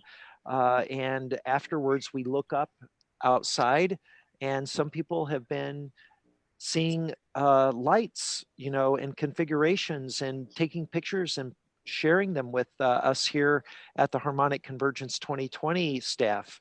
And so we're compiling these along with other data that we're collecting through the website to publish the statistics on what people believe and what is happening to them. And this is a real phenomenon. It's really quite amazing. Beautiful. Definitely is. Thank you, Dana. And I do have some questions that have come in over the course of the night for you, Mark. And one that actually is appropriate, you just talked a little bit about it. Terry Russo asks, why Hugh instead of Om? Well, Om,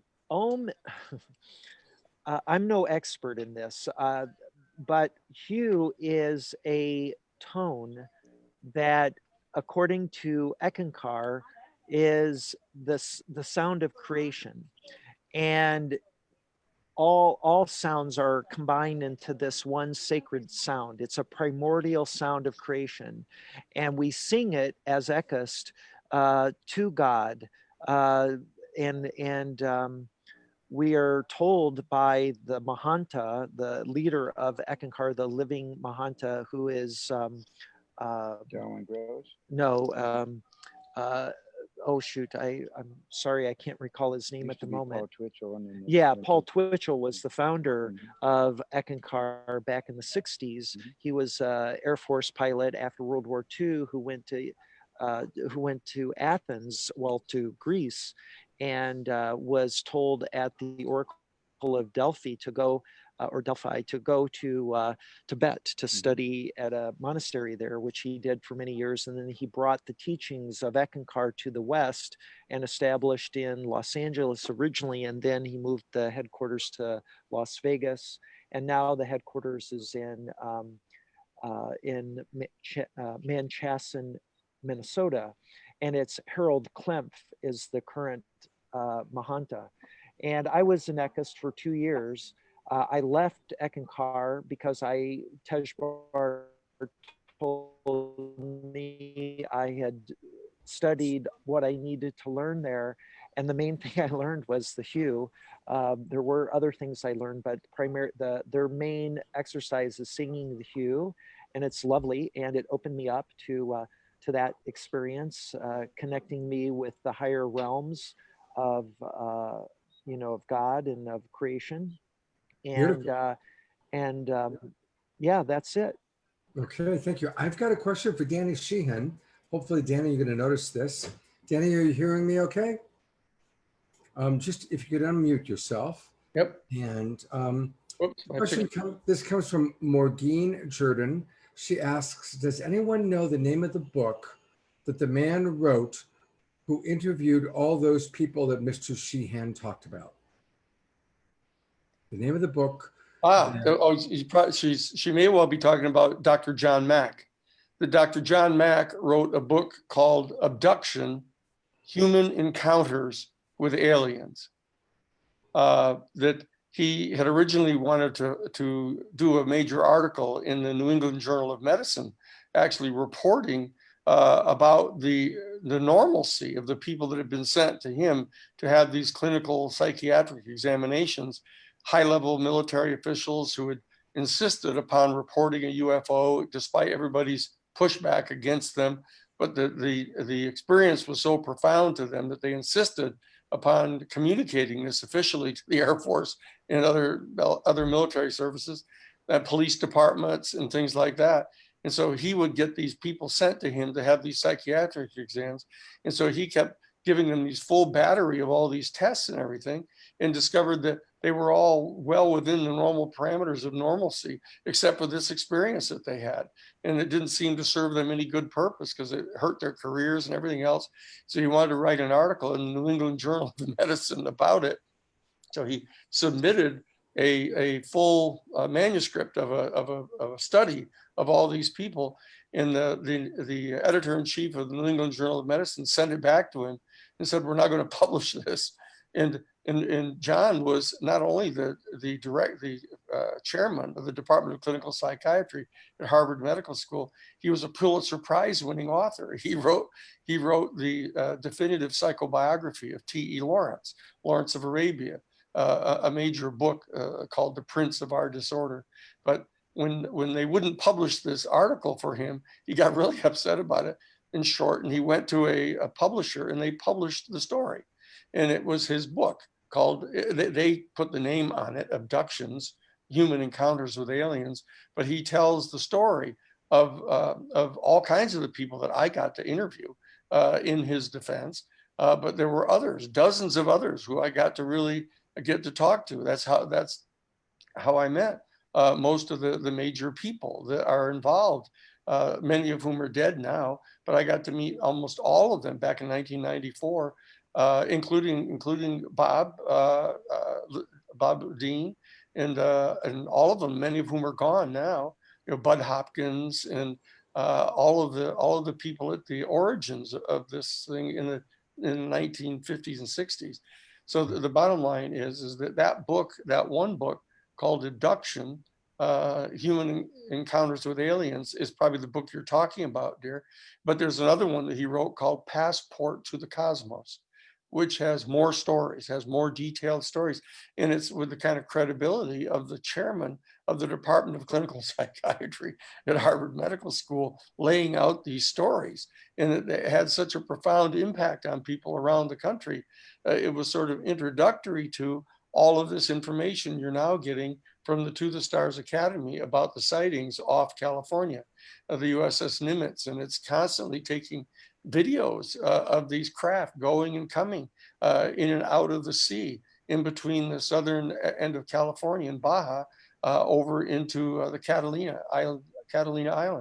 You know, there's an entire array. They've deployed the USS Nimitz, an entire carrier group to monitor what's going on down there, and people aren't even really talking about it much. I mean, but it's they've now showed videos of them. They're pressed to show the F-18 video camera shots of them, you know. So that you put that together with the book of John Mack that you're inquiring about right now, you've got active visitation going on now, being acknowledged by the United States Defense Department in the front page of the New York Times. This is a very interesting period, this one, as I indicated in my statements before. But that's the book that you might want to go to get some firsthand, totally credible accounts. We've also interviewed them. That's what the Disclosure Project was all about. We presented 20 government officials who had reported UFO incidents, full U.S. Air Force colonels who insisted upon reporting to NORAD the fact that a major UFO came down over his Nike site and shut off all 20, no, Minuteman, it was a Minuteman site, shut off all 24 of the missiles that are all totally independently wired. And they shut them all off at the same time. And he insisted upon calling NORAD and telling them that this had happened. And they said, you know, are you trying to report a UFO incident? And he said, that was the most important moment of my entire life. He said, and I said, yes, I am. And they said, well, that's bizarre because both to the west of you and to the east of you, the other Minuteman stations have all reported the same thing. They've all had a UFO appear and shut off all their Minuteman missiles.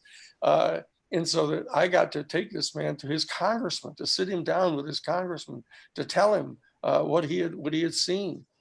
And John Mack, when they interview the people like this and then put into the book the account of these people, it had a great deal of impact. I think some of the greatest impact of any particular one person, though there are many important people that have been working in this field for the last 50 years, basically ever since, well, longer than that now, ever since Roswell. In 1947, people have devoted their lives to trying to get this information out to people. But it's been encrusted with this conspiracies of the government trying to suppress it, all of which is true, of course. But the people have kept on coming and kept on reporting and going and telling people like John Mack and telling other people. Barbara Lamb, for example, is a wonderful, beautiful lady who's interviewed hundreds of people who've had this experience. So that I'm saying that we're in this extraordinary period now, and for Mark and others to have the courage to come forward to start discussing this, say, look, let's understand, take it as a given that this is going on now. Now, what are we going to do about it? How are we really going to respond to this in a positive, constructive way so that we can take our place, in the galactic family and actually travel into space and go to other worlds. I mean, this is like being natives on the shoreline of a small island, discovering that there's a 20th century going on out around you, and they didn't even know about it. So that's the stage that we're at right now. So I'm glad to refer people to John Mack's book. It was a privilege to get to represent him in front of the Harvard Faculty Committee, and it was a privilege to know him as a friend. Thank you, Danny. I do an interview show every Friday night. And last night I did 2 episodes of it because there's so many interesting people around this harmonic convergence. I'd love to have you on our show next Friday night if you're available. We can really go more in depth with some of your stories. So let us know if you're available on Friday night, July 17th. Yeah. It'll be amazing to have you. Thank you very much, Scott. Yeah, my pleasure, Danny. You know, for many years, I produced a lot of national broadcast television shows on UFOs. I was one of the supervising producers on Strange Universe, Paranormal Borderline. I worked on an NBC daytime talk show called The Other Side. And we had some pretty remarkable people. And during that period, I had the honor to interview 8 former astronauts, about 30 former military officials, and including Gordon Cooper, who was really like a real hero and totally believed in UFOs because he had had 2 UFO experiences in his career. And yeah, this has been going on for a long time. And since we're telling stories, probably the most interesting interview I did was with a man named Frank Kaufman. I worked on getting Frank for 3 years, tried to get him to talk, and he wanted to watch how I handled things to make sure that it was done in a way that met his integrity. Finally, he was dying of cancer, and he was willing to tell his story. Frank was the head of the CIC, which was the Civilian Intelligence Corps. That was the forerunner before the CIA existed. And in 1947, he was stationed in Roswell, New Mexico. What many people don't know is that Roswell in 1947 had the 509th Atomic Bomb Squadron, which was actually the only atomic bomb squadron in the world. So it's not a coincidence that there was a lot of extraterrestrial activity monitoring what was going on in New Mexico, because they were doing a lot of nuclear testing, and that's where they had an atomic bomb squadron, with the idea that if something went wrong, because remember, we almost went to war with Russia several times after World War II. And the height of the Cold War was, really beginning to peak at that time. Well, anyway, Frank finally agreed to an interview and told an extraordinary story, which we validated. It was our premiere story on a show called Strange Universe. And Frank was there because he was the head of the CIC when the crash at Roswell happened on July 2nd, 1947. The original thought was that it was a Russian spy plane. So he was one of the first people out there. And of course, by the time he got there, they realized it wasn't from this earth. There were 5 beings on the craft and 4 had died, but 1 survived. And the one that did survive was taken to Wright-Patterson Air Force Base. Back then it was just called Wright Air Force Base. And apparently it lived for about a month before it died.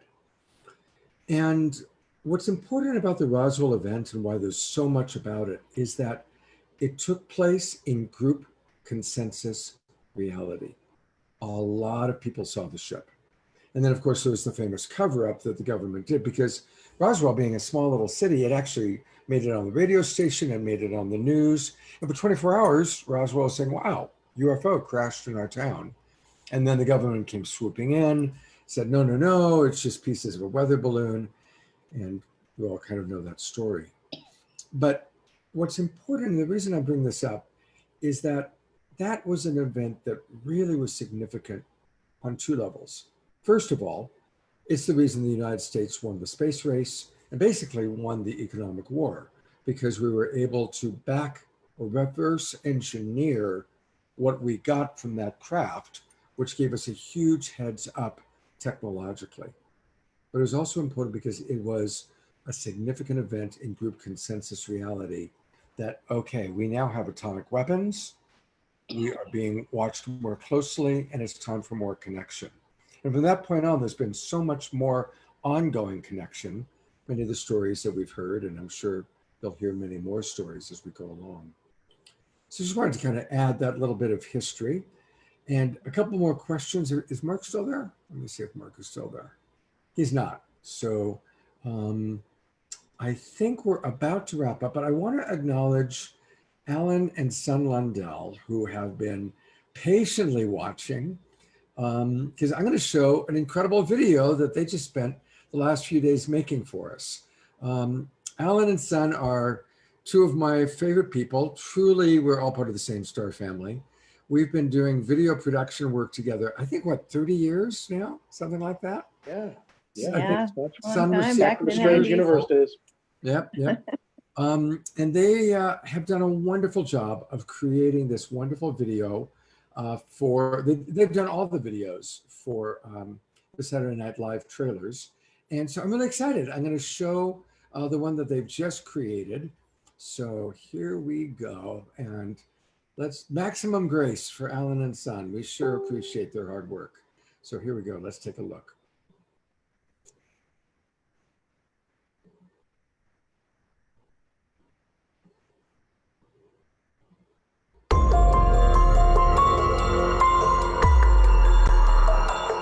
We are living in unprecedented times. Climate change is threatening a mass species extinction. And the global pandemic is shutting the world down in ways we might never have imagined. World leaders seem to be completely confused. And there is more division in the United States since the Civil War. Meanwhile, our options to connect in community have radically decreased.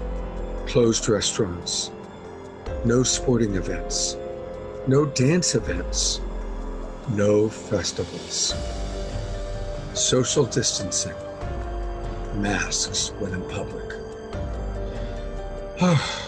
These are hard times for many of us. I have been working with ecologists and scientists who tell me that if bugs and bees and insects and bacteria and viruses disappeared from our planet, all life would cease in 5 years. If humans disappeared from our planet, all life would flourish on this planet in 5 years. So the human experiment is a very interesting experiment in evolution. It could also create heaven on earth, but it will also create extinction. This is the moment. So what's your story? But it is also a time that we are being called upon to step up and each of us to play our roles in awakening consciousness. Yes, we are the ones we've been waiting for. And this is the time we've been preparing for. The caterpillar that is to become the monarch butterfly is a voracious eater, and it will consume and destroy its environment before it goes into the cocoon, into the chrysalis. And if you believe that we follow the natural rhythms and patterns that nature is showing us, it's a beautiful analogy for what we have done here on planet Earth. We have consumed almost to the extent where we cannot consume much longer. But the caterpillar goes into this state where everything breaks down into chaos. If you were to look inside, it's mush. It is this thick, sticky, gooey mush that looks like total chaos from inside. But then this beautiful thing begins to happen. A few specialized cells begin to awaken before the others do.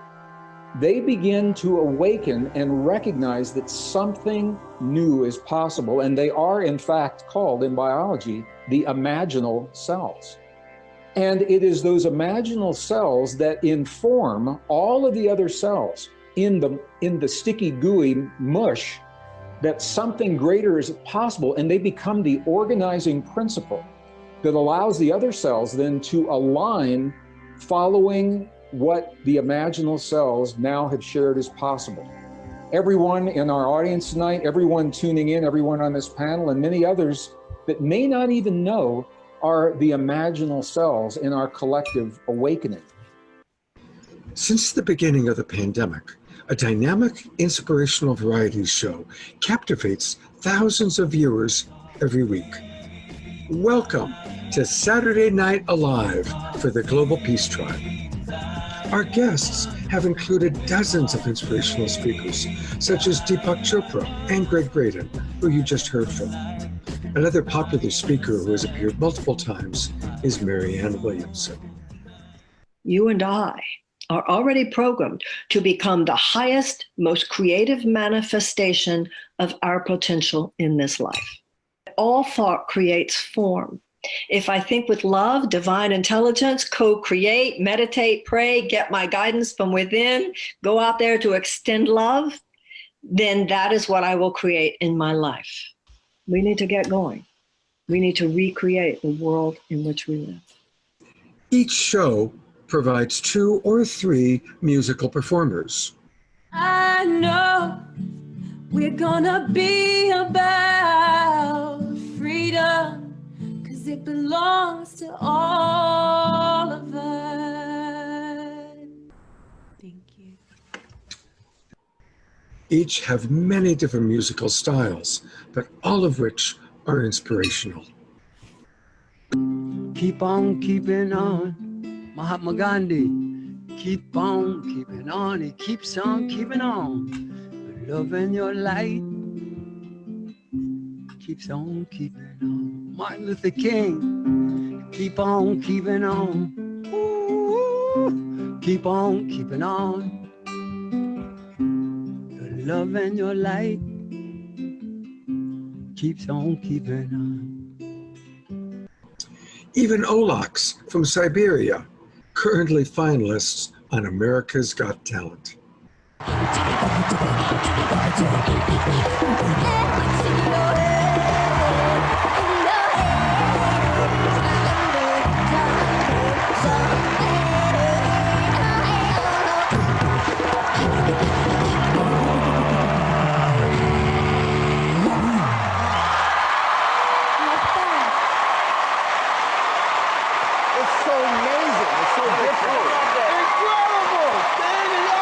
We also offer creative expressions such as magic.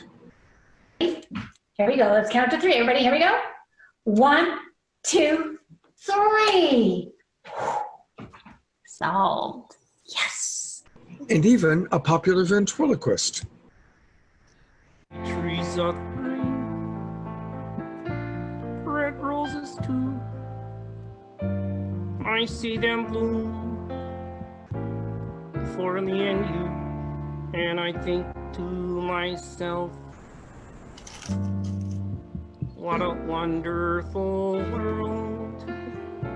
Each show has a specific theme, often correlating with what's happening in our world, such as Earth Day and environmental sustainability. In a deep, primordial part of ourselves, many of us have been waiting for something like this to happen. Someone or something powerful and sacred enough had to intervene in order to stop the destruction of the sources of life. The earth herself has now done so. Viruses are made by the earth. Or honoring Black voices as we respect that all Black lives matter. You are love. And that love you have inside you cannot be denied. No one can deny the present power of God that exists in you. No one. The sun bows down to that power. It shines for you. The universe was made for you. And I have to remind myself, so I'm talking to you, but I'm talking to me. Because in the end, God is my source. That's for real. Thank you. We also raise money to support individuals in need.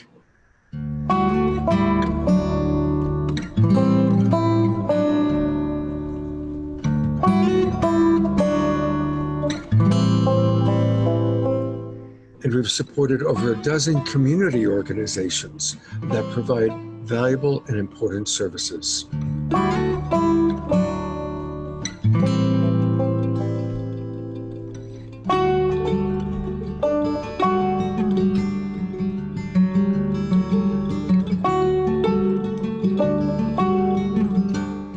Every show also has a moment where a global leader offers a meditation, and we all come together in consciousness. And in this moment, we are ready to begin again. And we pray for a great wave of forgiveness and purification to come upon all our minds and all our hearts.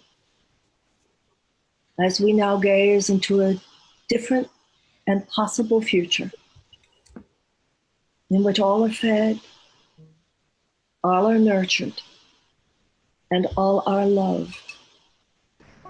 Like the imaginal cells coming together to create a butterfly, there are many organizations that collaborate to make this show happen. Our producing partners include Harmony Online, the Love Coach Academy, the New Living Expo, the Conscious Life Expo, Teresa Collins' Global Coherence, and Jay Mayer's Light Touch. Our streaming partners also continue to grow. We currently are partnering with Unify, New Realities TV, Awake TV, and the Sign Network. So on behalf of my producing partner, Deborah Giusti, I am Love Coach Scott Katamas, and I'm inviting you to join us every week for Saturday Night Alive for the Global Peace Tribe. I'm there. We are all one. So let's go there. Let's be there. And then let's stay there so that our whole life can be a conversation with God.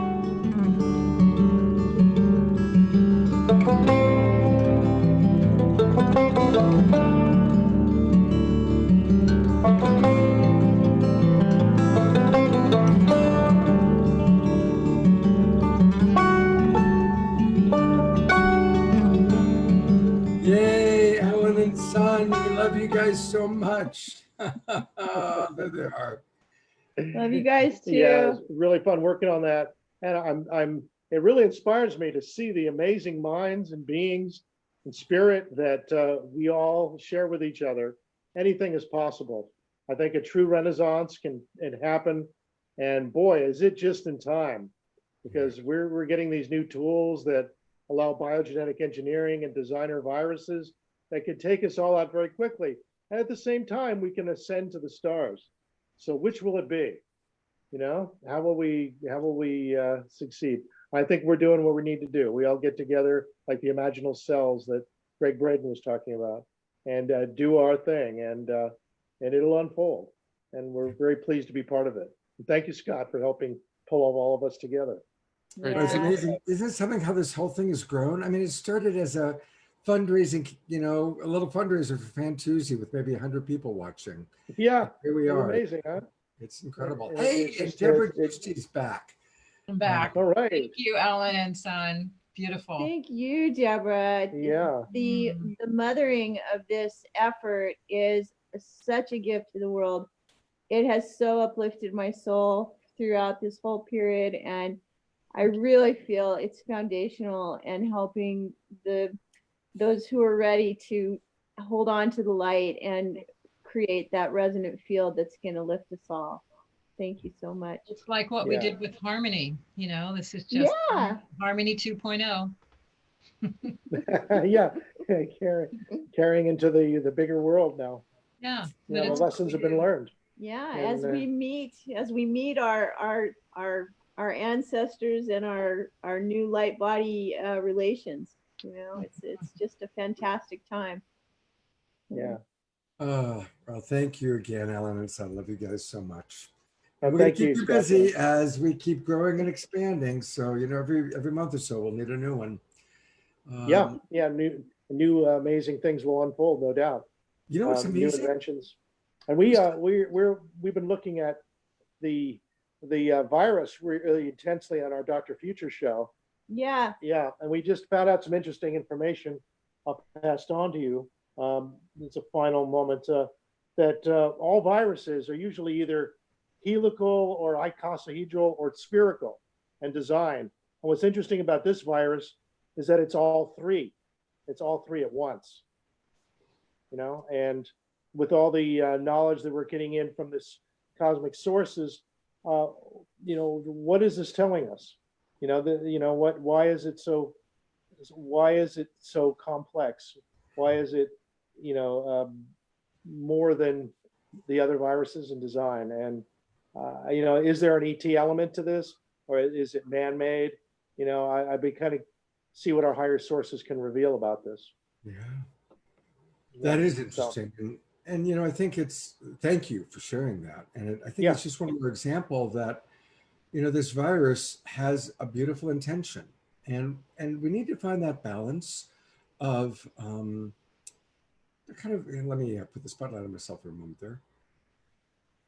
Finding that balance of not getting lost down the rabbit hole of conspiracy theories and trying to figure it all out, But what if we just accept, okay, this virus has an intention, and whether it's man-made or earth-made, it is an opportunity for us to all slow down, go within, prioritize, stop the crazy, insane expansion that we were on. That was absolutely, we were in a car heading for a cliff. And thank God, somehow the brakes to the car went on because we weren't putting the brakes on. We've been talking about what needs to be done for a long time, and we were not putting on the brakes. So the virus is putting on the brakes, and what a blessing that is. Yeah, thank you, Scott, for seeing the perfection of it. Trust the perfection. Yeah, absolutely. It's all for us. It's all helping us. Absolutely. And, there's room for us to have compassion for people that are suffering. Obviously, there's a lot of people suffering economically, health-wise, the people who've died.